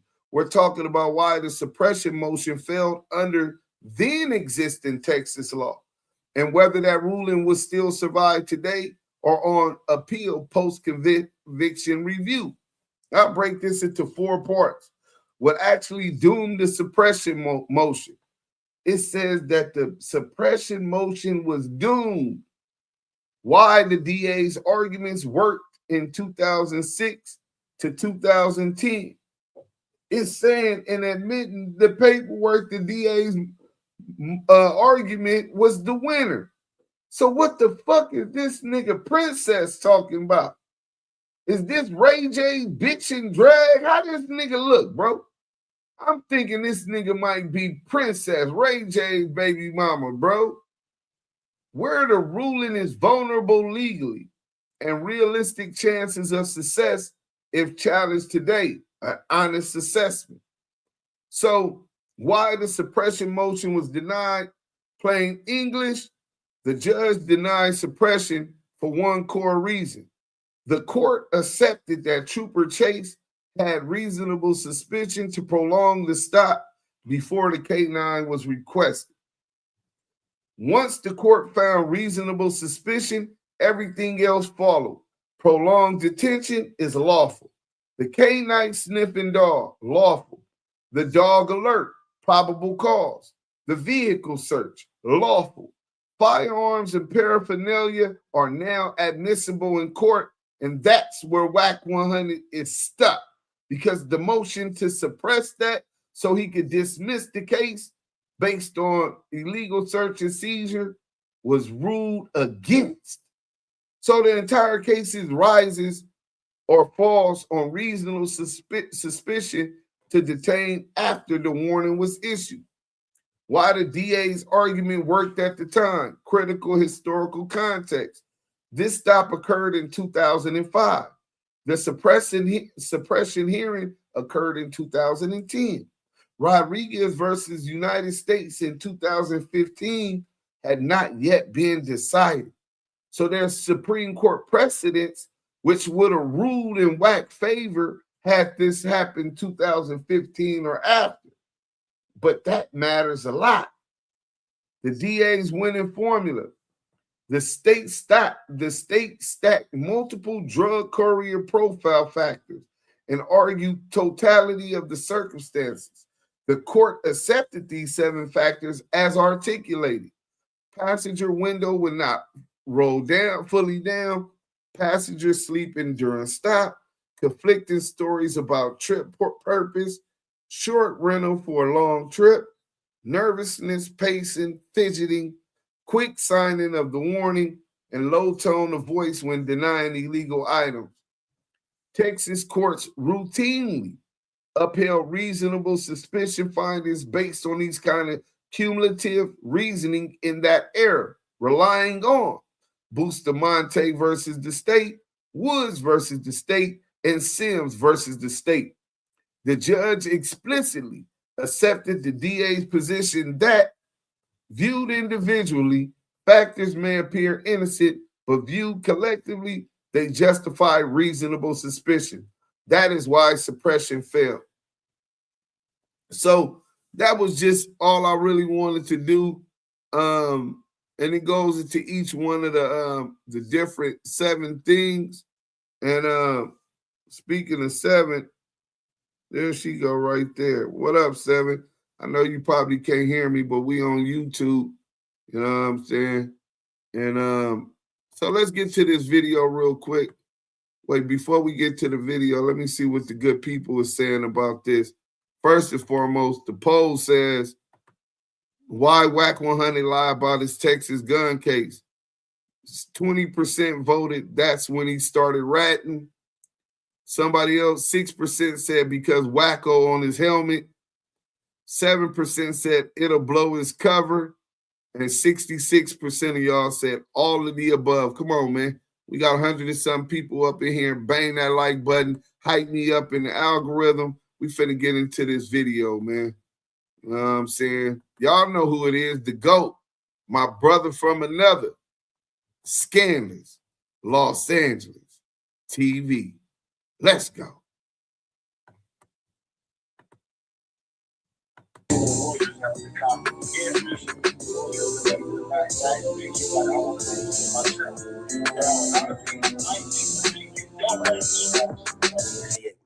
To intimidate victim 1, defendant Henley told victim 1 that Henley had seen WACK100 with his wife and daughter and said, there's 50 to 20s with us.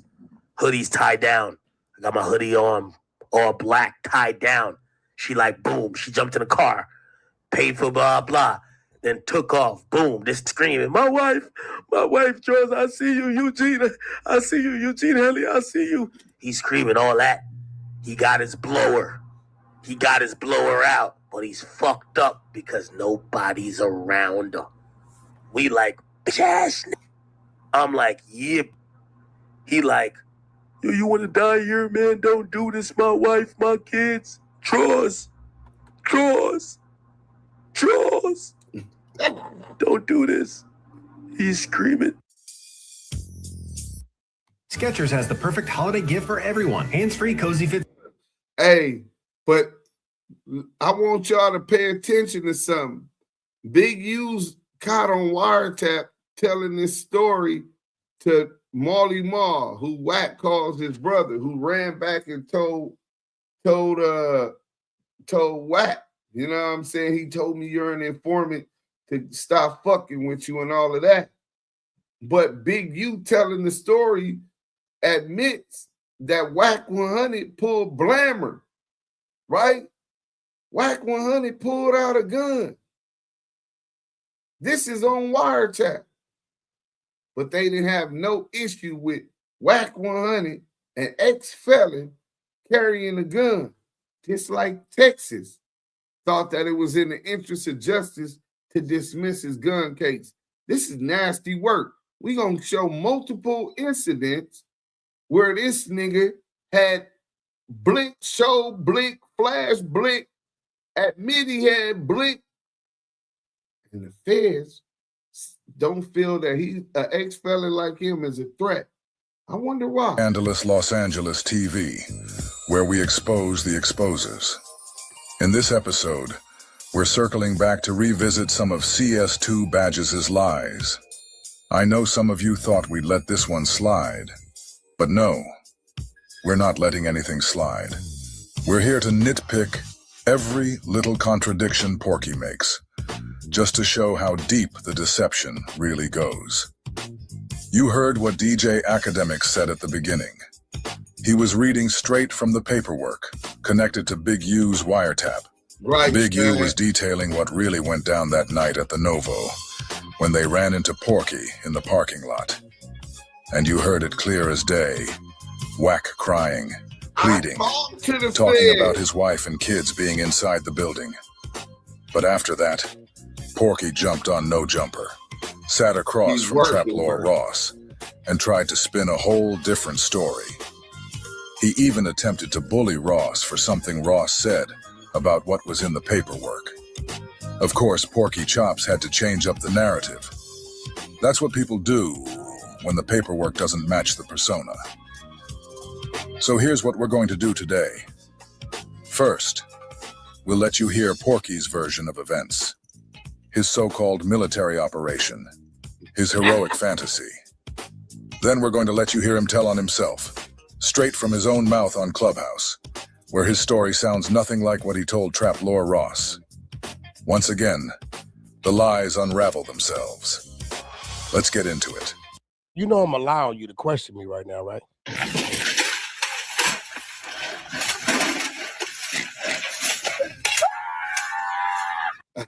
You did some punk shit the other day. See, the only difference is you usually do what you did the other day sitting over there in London somewhere, right? And you're not here, right? It's a lot of places you can't go. You send Adam something as if it was a clip of something I did I wasn't supposed to do. No, he sent me a screenshot of a page from the indictment. Okay, that's cool. Where Big U was recorded on a wiretap, basically saying that he punked you out with a whole bunch of people, and it had a quote that he attributed to you, but it wasn't an actual video or recording. This was Big U's version of events. Hold on. You're the receiver. So since you read everything, right? Tread lightly with this. Tread lightly with this.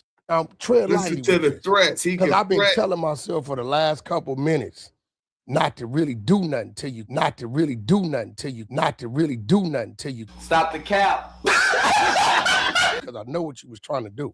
Okay. So since you so thorough, did you read what Big U said he did to me? No, either you gonna play smart or dumb. Did you read it? Yes. Can I say one thing? What did you can I say one thing in my defense first? That's the bullshit and the real shit.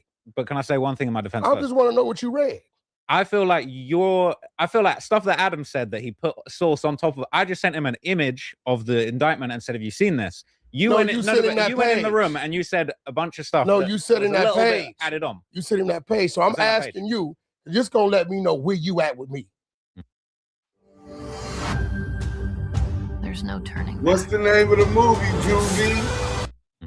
And don't forget, Porky's doing all of this to trap Law Ross, Usual Johnson, while fully knowing he's bro. about to sit there and feed him a complete lie. Keep that in mind as we listen. Did you read that and did you use your brain to understand why and why not? So I'm a dude that just violated Big U like no other human being, right? Violated him. For sure. 2-3 years, right? That's such a claim to fame now that Big U is like the ultimate bad guy of LA. No. Him being able to say that he violated is like him saying he went up against Al Capone. No. To tell the tale. No, you gotta remember. I don't see Big U the way y'all see Big U. On Gilly and Wallow's show, Porky openly said he picked Big U as the biggest Crip of all time. He said he chose Big U over Crip founders Raymond Washington and Tookie Williams. He sat there listing off all of Big U's accolades, giving him all his flowers. But then Porky gets on No Jumper and suddenly says, "I don't see Big U the way everybody else does." See how that works? This is just Porky trying to position himself like he's above everybody else, like he's on some level of insight or authority that the rest of us don't have. I know. Big U sat on my couch with his head down, scared straight in situations where he needed our help at, And did y'all catch that? Porky just said, where he needed our help. Who is our? Not my help. Our help. Needed 13. Why is that? Salute. Because once again, Porky is inserting himself into something that had nothing to do with him. He's trying to make it sound like Big U was running to him and his imaginary team for help. But let's ask Porky the real question. Who exactly is our? Why won't you just say he needed your help? Who is this so-called group you're speaking for? Because it sounds like you're trying to create this illusion, like there's some big collective of people Big U was leaning on, when really, it's just you talking to yourself, trying to look more important than you are. That's the game. Inflate the story. Inflate yourself. But we see right through it. I don't see him that way. A motherfucker who I had to pay rent and help take care of his family. Let's talk about another one of Porky's lies. Big U owned multiple homes. So how in the world could CS2 Badges be out here claiming he paid Big U's rent? If you helped him with anything at all, it would have been to help with a mortgage payment, not rent. That's just common sense. But here's what's even funnier. Notice how Porky and Lucy both lean on this same tired talking point. Oh, we gave him some money. We helped pay his rent. Like that's some badge of honor. If someone is really your friend, and they fall on hard times, isn't helping them out what you're supposed to do? If a man hits a rough patch and you slide him some money, that's not a flex. That's just being a decent human being. But these dudes turn it into a talking point, a power play. I'm not scared of him. I don't see him the way y'all see him because I helped him one time with some money. Are you kidding me? And don't forget, all of this is built on a lie anyway. Hey, somebody on everything Porky's saying is just to distract you from the real truth. He was in that parking lot that night, screaming for his life. Exposing the compromise. That's the reality he's trying to rewrite. Who then sat on my couch and said, help me? I don't see that dude as that, right? But if you read that, right, it says, we was 15, 20 deep, right? And we caught him. And he was by himself, right? You do know I jumped out on them. You do know I wasn't walking. I'm in a car with 800 horsepower in it, right? I'm very capable of whatever, right? You do know my homeboys was adjacent to them, but they had no idea they was there, right? The Henny Man, right? That's new information. You do understand that, right? Yo, I'm here. He's Big screaming. This is my vlog. Big Egg, how you living? Oh my God! Now he's we in got here with a Mount 360 Pod kick. Boy right here, bro. Hello, We set you in the Shay. middle. How you doing? First time meeting. Come on. IRL. Hold on. We got to get to this right here. He's trying to pack Sit out down. We on Trapper some right bullshit now. right now. I'm Yeah, getting we need pressed a as we judge. speak it. We need someone to litigate this situation. No, hold on. Watch this. I'm glad I'm here at ground zero, man. This is where all the indictments. Watch this. So let me give it This to is you. where Right? all the indictments Hey, man, I started. brought my badge too. Brought my badge too. I brought my Y'all check badge this up, too. man. Avengers. They got me. Yo, they got Mount Adam. Podmore. They got Black. Mount Podmore. Shout out to the new No recruit federal Remo. He the undercover. So listen. He the worst undercover. yeah. Hold on. Let's No, get back the to it. Right? undercover had a stutter. Oh, the undercover had a stutter. We're eyeing up Actually, no. Won't you read it? Look, I just No, feel I like want you to I read feel it. like No, I I will want read you to it. read it. I'll read it. I want you to read I'll it. read it. Can Read I say something read before I read it? Because it's Read very important. I context. want you to read it. All right, I'll read I want it. to see how I'll smart read you it, are. and then I'll give what I thought of it, and then I'm Go going to ahead, repeat read what it. Adam said about it. I because you want a spun dramatic reading. You spun it crazy. I want you to read it dramatically. Hey, third, y'all out there? Before y'all get to that, I'm gonna expose something Don't bring that the I Pacoima never out. exposed. Yo, Wack, Oh wow, okay. I'm so glad you're my friend because all your ops just go to jail, bro. I ain't gonna lie to you. Oh. All your ops, every nigga don't like you, they going down in the ball of flame, man. I'm a legal Yo, guy, Wack's my man. friend. I'm telling you. Go ahead, read it. Read it. Henley I'm on him for doing his weird shit. Go ahead. Henley recounted to victim one, and then this is on a wiretap, right? So bear in mind, this is very important. This is Big U bragging about doing this on a wiretap to somebody On else, the phone. not Go knowing ahead. that he's being listened to, right? Read it. Henley recounted to victim one an incident in which Henley and Rolling 60s gang members chased down WACK100, WACK100, WACK100. Sixers, Knicks, Thunder, Wolves, Friday, 6:30 p.m. Eastern. This on nasty Prime. work, bro. The holiday season They is take here, down and CNN WACK 100. to unique gifts at the At this point, it's almost normal. We should all be used to it by now. Seeing CS2 Badge's name pop up in somebody else's paperwork shouldn't even surprise anybody anymore. Once again, this man's name is showing up in paperwork, and somehow it never matters. But here's where it gets ridiculous. CS2 Back wants us to believe that the feds have wiretaps of Big U saying all this happened to him. And yet, magically, they never went to CS2 Back to ask him about it. He wants us to think his name just landed in that paperwork, out of nowhere, and he had no clue about anything. Then look at what he said on Clubhouse. He told Tiny Drawls that, "Your uncle, Big Drawls, got Drew down on." We all know the feds were listening to that. He even said he pulled a gun out right there. But nobody investigates. Nobody comes asking questions. Make that make sense. Attempting to hurt him. Quote, "There's 15 to 20 dudes with us with hoodies tied down. I got my hoodie on, all black, tied down. She boom, she jumped in the car, paid for, redacted, and then took off. Boom, this dude screaming. My wife, Draws. I see you, Eugene. I see you. Eugene Henley, I see you. He's screaming all of that. He's got his blower. His blower's out. Allegations. But he's messed up. I gotta read the whole thing. But he's So Wack got his blower out. So y'all mean to tell me that this is in Big U's indictment? This is in Big U's indictment. And it's mentioned in WACK 100, Cash Jones. And it's on the wiretap. And y'all telling me that the FBI, the DEA, the ATF, or the Joint Task Force, who he already had relations with, right? From the raid on the Main Street case, that they didn't go question him, that wasn't probable cause to search his house and see whether or not he had a pistol. Oh, okay. They don't care if this ex-felon comes out with a pistol. Common sense. This is how you know a nigga working without having to see the paperwork. Nigga, they got you pulling out blick and you steadily telling us the feds have not talked to you in relations to the Novo incident, in relations to Big U, but yet you connected to Loose Cannon Ashley, you connected to Big U in the Checking In podcast. You say that the first Checking In podcast was at your studio. They pulled the trailer up to your studio, right? You connected to Molly Mall. You connected to Longtail Dale the Rat.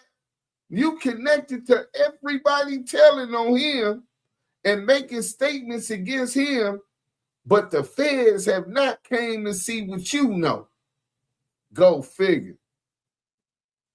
Messed up because nobody's around. We like bitch ass dude. I'm like, yeah, bitch ass dude. He's like something. He's like redacted. Die here, man. Don't do this. My wife, my kids in that car. Drawers. Don't do this. He's screaming.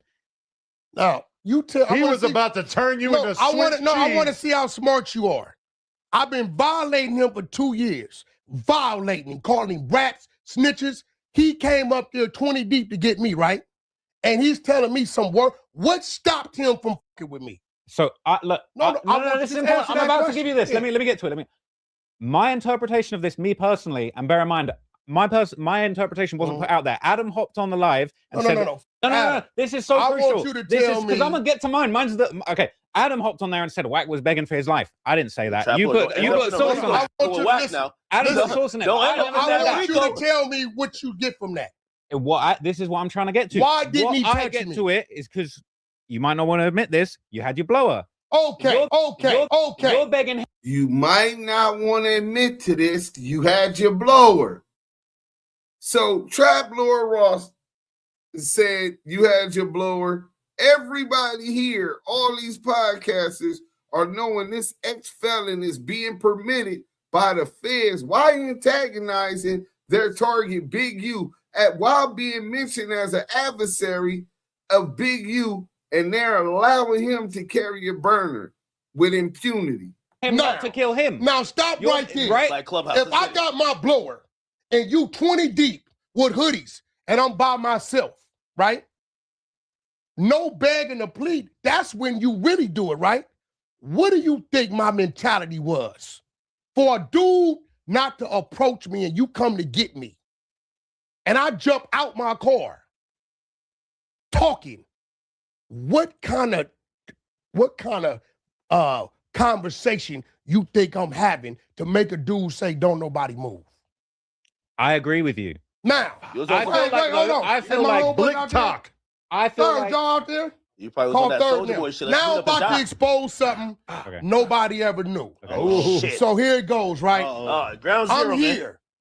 All of this is a parking lot, right? For indictment. I'm here. They walk down. They walk right past my car. They didn't even see me. When I seen them get here, I jumped out. Y'all looking for me? Right? Shit. They stopped. They back was to me. Y'all, I had everything I had. I could have dealt with everything in front of me. Now, what they didn't know is I'm talking to my team. Big Unim is here. Now, watch this. Look, watch this. Big Unim is here. I'm here out the car. Third, who was here, and here? You taking notes? Hold on. Third, who in that parking lot when I'm confronting these 20 Crips was 20 to 30 feet in every direction and they didn't know it? Get everybody Skechers slip-ins. Listen. Oh, this nigga know how to run his mouth. This is how he gonna be his downfall. Always running that big ass yap. Let's go, man.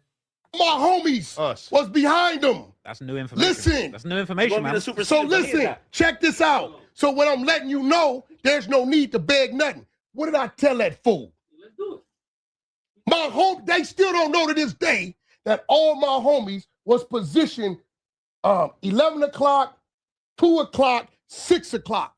They didn't even see them. I'm talking to my homies in code, letting them know which way I'm going to push them. I said, nigga, ain't number 20 of y'all. I'm going to down 3 of y'all. I just told him I'm going to get off in 3s.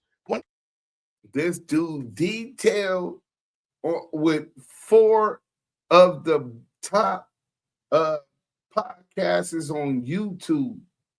He detailed how he's going to get off with this weapon he's already admitted to having in 3s on Big U. And the feds haven't come to talk to him. This nigga working. That's enough right there. I just wanted to prove that point before we got to the next video. And then we're going to let y'all know a little bit about this dude, Princess. You know what I'm saying? How he get treated over there on the 100 EBT side. You know, they treat him real special over there. We'll get to that next. But hold on, let's go here first, right? Y'all looking for me? Here I go. I'm going to get off in threes. And you ain't heard from the Alphabet Boys yet. Imagine Duse M did some shit like that. Wait. Hey, no, answer this question. Listen. Answer I'm this gonna question. make this announcement right here. We I'm need gonna answers. Get out the way. We when need here, answers. Don't go to Highland. No, nigga. I'm going to get out of the way. I'm standing on what I say. Man do what he want to do. You giving guns to niggas, right? What's up with this? What generation? What generation? They know who they is. So you giving Kiwe's guns? Oh, well, yeah, nigga. What? This whole neighborhood I didn't get that with. And what? I'm saying that's weird. That bust what happened? What happened? My own kind. Yeah, what happened at the House of Blues? They was going at their own, my nigga. They was going at their own, my nigga. I'm muting up. Yeah, for real though. That nigga said he supplied whole hoods with guns. So the feds is allowing all of this to go on. They cool with it. He can supply the whole hood with guns. This is just a consistent message, right? This is a very consistent message that he puts out there, which is easily probable cause in the least. But smoke I don't weed every day. Smoke weed every day. You can't say that. You don't smoke weed. Who don't? You. I do smoke weed. Shut up. What you mean? Since man? when? I thought you were Mr. 100% drug free. Nah. My little I use zigzags. You're not gonna gaslight me. I use zigzags. What do you put in it? Weed. What kind? What you mean? What kind of weed you like? I just do endo, bro. Indo. What's Indo? Indo. Tell me about Indo. What you mean? Tell me what's it feel like? What makes it Indo? Like? It's Indo. The song Indo Smoke make it Indo. Yeah, but I just like that the last song. Indica. The last song you've heard about weed was in the 90s. You probably saw. There's all you missed Wiz Khalifa. You want to smoke weed, you gotta go listen to Cushion Orange Juice. Man, listen, they got 7 million names. They call this shit all kind of shit. Yeah. Weed scares me. Ain't no way all of a sudden they got crystals. No, those are chemicals. They spray it. No, they don't spray shit. No, they do. They spray like this tubes. Weird shit on it now. They got these little tubes that's running to all the little planters. They got this big thing. I watched them. They put all these chemicals, dump that shit in there. It mixes it and it feeds it. Then you got a motherfucker walking around with a water hose, watering this shit. Because they don't trust the automatic thing, because if it goes out. But it feels like you're describing the normal safe part about cultivating marijuana. What I'm saying is the chemicals, right, that they're feeding the weed. You can't just look at it and know that there are chemicals involved. Motherfucker, bullshit. If anything, I've talked to a lot of these weed growers, and they complain about the fact that because of the laws that have been put in place through legislation and legalization, that they aren't able to use the trusty pesticides that they used to be able to use. They have to grow it more natural in this modern environment. Weed is probably safer now. No, none of these dudes with these little licenses. Be honest. When's the last time you hit the blunt? I don't even know how to NLXL. Well, you're doing it right now. No, the last thing I used was the cigarette, but it was candy, it's gum, and it's candy pottery, cigarette, and it's pottery, not weed. No, it's made of sugar. But you can't inhale. You just got to like blow it out. I had one of those. I had a pack of those the other day. I bought it as a joke, and then I started eating them all. This is the thing. Okay. Yeah. Thank you. The stipulations, the restrictions, and the taxes that they have on that shit. No way a shop can survive just doing that. Everybody's got a backdoor. Oh yeah, you hear that a lot, bro. It's some crazy shit. And if they said the dude come in and test it, if it's pesticides, they burn the shit. Yeah. Imagine you got 50 pounds, 200 pounds you've been growing for 90 days, and it don't pass the test. But they burning it? Come on, bro. What would you do if you had 50 pounds? Straight mark. Nothing. Who would you call? Nobody. You've been a naughty boy. I'll leave that shit right where it's at. I won't touch it. You could put 50 kilos of cocaine, 200 pounds of weed, whatever you want in my driveway. You'll walk away. I'm going to call 911 and tell them somebody left something in my driveway. What if you find a duffel bag with $100 grand in it? I'm not fucking with it. Where, like, if you find it, I don't know. I can't think of a reasonable place that you would find $100 grand in a duffel bag, but okay. Yeah, I can't. I'm going to tell you why. Okay. Why? You think it would be a setup? It's too risky. At this point in my life, I got so many things. You know, you on the brink to 3-4 things happening. What are you on the brink of? Bro, I got a lot of overseas business. You might be on the brink of losing your mind. No, this is real shit. Oh, okay. If you're on the brink of 3-4 things happening, and then I feel like if something like that pops up, it's like a test. This is the test to see if you're going to go that way or you're going to go that way. And it's like, this real shit. If I woke up, if I drove right now, got home, and it was a duffel bag, $300,000, another duffel bag with 20 keys of cocaine, another duffel bag with a bunch of shit, listen to me. I'm going to call 911 and say some things in my driveway, send the people out to get it. I'm not fucking with it. That's good. Very responsible. I don't know if I would have the same self-control, though. I'm cool. I'm not for it. But the reason why I say that you've been a very bad boy. Previously on this podcast, you've challenged me. You've said you've never seen me with the you-know-what on me. Who? You. You've pointed that out before. You've said you've never seen me with anything.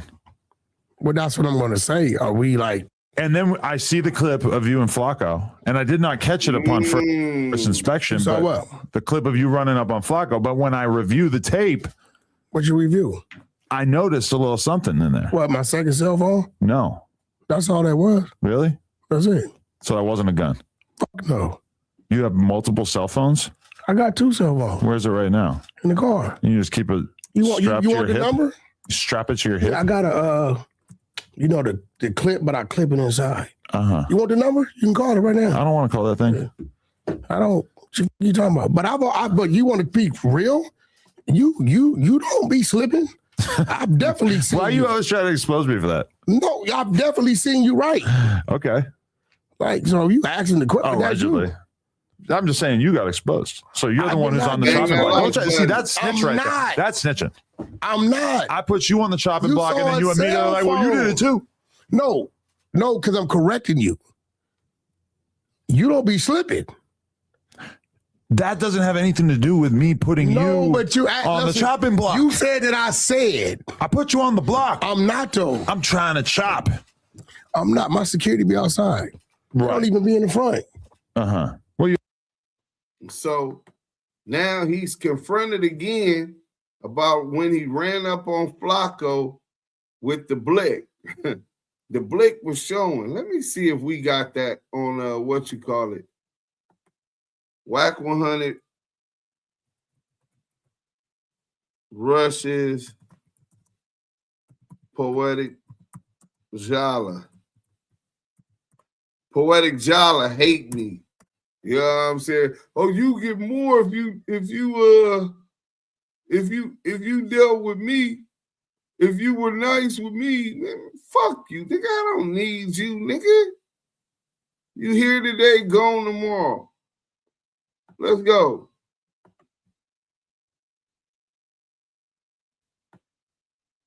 Y'all remember this?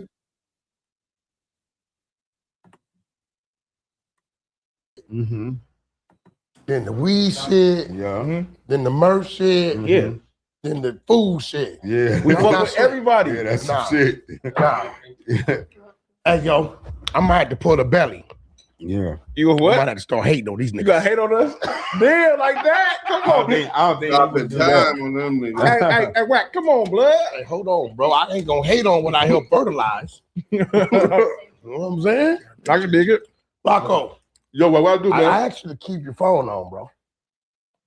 You gotta stop talking to Flacco right now. You know he ain't talking with food in his face. What you mean? No, wait. I'm gonna stop. Flacco, you need to come see me before I leave, Flacco. I'm trying to help you. Yeah, man. Because they want to get you. Why? Wait, what I do though? I've been minding my business. Because you're being used, Flacco. He just said he the most wanted. But you got to stop letting niggas use you. Because, see, I know you don't know what's going on. Yeah. But you let niggas come on your thing. Yeah. And for one, you did some weird shit. That's your thing. But you let them niggas diss my hood, bro. And I can't control them niggas. Listen, let me tell you the difference between you South Central shit She just got real. and Pacoima. Uh-huh. My projects are 4 miles that way. That's a fact. No, true. You're in the valley. Yeah. So you got niggas doing shit because you trying to show love and they want to play with me, but that's bigger than playing with me. Like if you this insane, that ain't just them. Yeah. It's all kind of niggas that don't do social media and shit that don't do that, but you done took it upon yourself, left some shit in the building, right? Okay. And now they should at least have enough respect to say, well, we know Wack don't fuck with us. I ain't trying to block nothing. I'll let you do your shit. Of course. It's but don't have them there on your platform dissing. That shit gonna lead to some shit. Well, it's not like my show though. Like it was your show. I got niggas from prison sending me the shit because they think I'm here every day. No, true though, but it's not my show, right? It's your show. No, the title is you got them up there. Yes, right? Yeah. So either no, you gonna do what you gotta do, or they gonna do it like you gonna have to make a decision, bro. Here, bro, but like here, right? Think it's ain't this, enough though, for right? discussion, bro. You from North Dakota. No, true, right? Like, but like in Flacco, I'm not trying to hear nothing. I tell you what. No, but it's not my show though. Like it's what I'm their gonna show do. too, you know. This what I'm gonna do. If you don't mind me asking, what exactly was no, said, it ain't Wack? they show. You let them in, nigga. Right. You let them in, nigga. Stop playing with me, nigga. But you let them in. I'm not playing with you, nigga. You let them in, nigga. You playing games. But it's not my show, Dakota though, nigga playing games. I'm not brick baby. I start with you right here. But it's not my show though. Okay, I tell you what. This what I'm gonna do. When my homies get here, I'm gonna act like I'm not here. But it's not my show though. That's cool. You feel me? I'm gonna tell them this ain't not my show. But it's not my show though. Like you feel me, right? Like you the one got them in the build, nigga. No, true that, Wack. Yes, you got them in the building. Yes, but it's not my show. If I bring the nigga in the building, and they get to disrespecting some people in the building, that I'm not gonna look at me. I'm gonna tell the niggas, look, bro, you in the building, do your podcasting. Yeah, but leave that other shit because it's a reflection on me. No, true. Yeah. All right, stop playing them games, bro. I don't give a fuck about none of this shit. Yeah, true that. Basically, what he's saying, Flog, is if you got some niggas up in the building, bro, as soon as they start disrespecting somebody you else that work already know here, it's a problem with me and these niggas. Cut it off. Because you said something to creep already. About what? You said, man, I know Wack. I don't know. And one of them niggas in line. See, Wack was on Flacco for bringing Spider Lope and Munchie B to No Jumper, saying, you know, I got a problem with them niggas, right? And so what he's trying to do is control who's at No Jumper. This nigga is really gatekeeping No Jumper, and he's afraid to have these type of members around No Jumper that he can't manipulate, that might hold him accountable for his big mouth. And then he got P Nice soft ass up here. DW Flame already had a relationship with him through the Nick Cannon connection as they were friends. This is nasty work. I told you we cool. I'm not cool with none of them niggas. But you do your shit. But you ain't finna get them niggas a platform to be dissing my set, homie. So I got a question, Wack. If somebody came up in here and on your platform when you was doing your show and they started disrespecting Flock, what would you tell them? I'm not gonna let it happen. Right? And then getting at an individual. Let me ask you something. If a nigga sitting in front of me, keep it real. Talk to me. In front of me in that room. And a nigga just outright just insane. Right in front of me on my show. What I'm gonna do, Dad? You gotta correct them niggas, or I'm gonna feel some type of way about you. There you go. Me and you gonna have to holler. That's a problem. That's a problem. And this is why I keep telling you. How you gonna have somebody else trying to regulate some niggas dissing your hood? Nigga, I ain't from your hood. Nigga, I ain't taking on your motherfucking enemies. That's what cowards do, bro. Nigga, if you big and bad, why don't you pull up on them niggas while they podcasting and no jumper? Bust ass, nigga. Watch this shit. Bro, stay Flacco.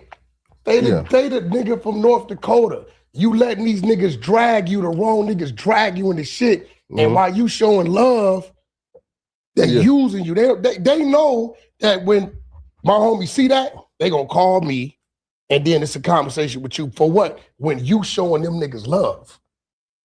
Right? I could have called you, what you doing, nigga? I don't trip, do your shit. I don't give a fuck. Yeah. Y'all do y'all thing.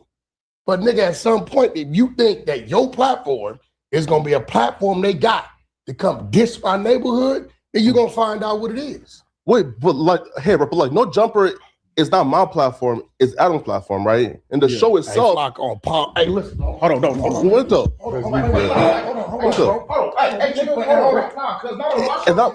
Bring him up out of here. Nephew, he keep playing. You keep playing. The nigga just played me talking about some nut. Boy, you're right. What you say? I don't want to be. Now they done blocked and edited it all out. Let me holler at you. Since it ain't Joe's show. Chill out, bro. Come on out here. This is our show, cuz. Come on out here. Here, man. Bring him out. It's on my platform. Bro, I'm not. I'm going out there. No. I didn't even know y'all serious like that. Damn. That's a good clip, Mikey. I'm talking about. So they blocked it out. Y'all see that they done went and blocked it out now afterward. But just think back when it first came out, and if you see, no other clip show when they were pointing out to the blower, blowing it up and all of that. But my point is this. WACK100 lies about his Texas gun case and the government not having a problem with him and his brother, 2 ex-felons, going through Texas with a rifle, a shotgun, a pistol, and 800 rounds of ammunition. They don't got no problem with that. That comes off very weird. That case dismissed in the interest of justice. Wack said he stood in as an attorney for his brother. That is strange. In Texas, under Texas law, you gotta have you gotta pass the bar to represent anybody as in court, bro. The fact that he said he represented his brother some days at court, the court allowed him to do that. It's telling you, nigga, he worked that off for him and his brother. He gave him something big. And then all of the gun shit. He admitting that he pulled Big Blick out at the Novo. The feds didn't have a problem with that. He lied. Say the feds never came and talked to him about that. These are the type of things and symbols that when you see the cumulative effect, time after time after time, where you're permitted to do criminal activity, make criminal threats to trap Lord Ross, insinuating you were contemplating violence on him, to Poetic Flacco, to I forgot the white boy name on Clubhouse, Jeremy, right? Texas, Main Street Crip, WACK100, CS2 backs. That's a fact. But look, but then he had his dick suckers come up on here trying to dick pull and cheerlead this paperwork away like it was just gonna go away. Nah. It ain't that easy, Playboy. So we got a clip. Let me show you how he be treating these bitch ass kids. What you on, bro? Hold on, let me make sure. So the dude that we heard sucking them off, the Oscar Mayer Mafia Golden Knee Pad Award goes to. Talk about it. If I gotta find out, I'm a trip. So who brought it up? I brought it up. What? Who was that bitch nigga? That's me, Prince.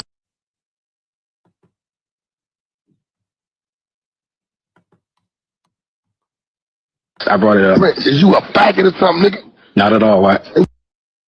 Not at all, Wack. What you on, bro? You been to the military, you was sucking dick in the military or something, bro? Not at all, Wack. What you on, bro? You wanna talk about a little boy sucking a man's toes, nigga? Is that what you on, nigga? That's your mind? Not at all. What the fuck is you on, bro? Nothing. My mind say get as far away from that shit as possible. You run into it, my nigga. Not at all. That shit was content. You asked for the recap. I said some shit happened in late night. You do a lot of little weird ass shit.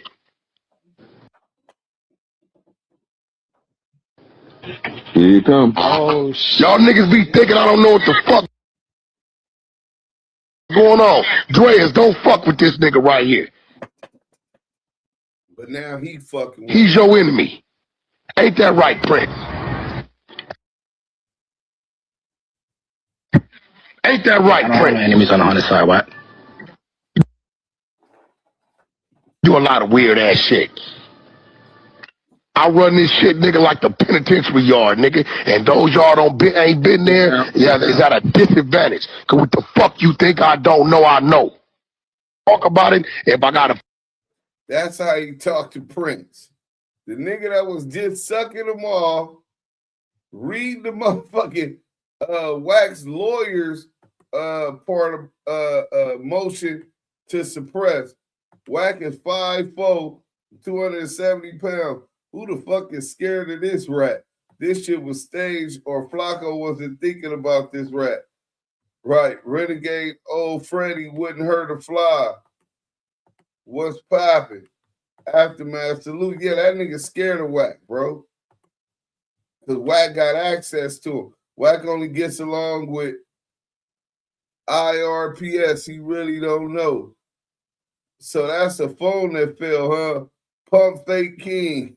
I definitely remember that. This is why I don't watch that mess. Who is this bozo shaking my head? He for sure is one of CS2 folks. That never happened. He's a felon. Right. He didn't mention the diaper business overseas, though. The feds saw Brick Baby, but not Wax Gun. Yeah, right.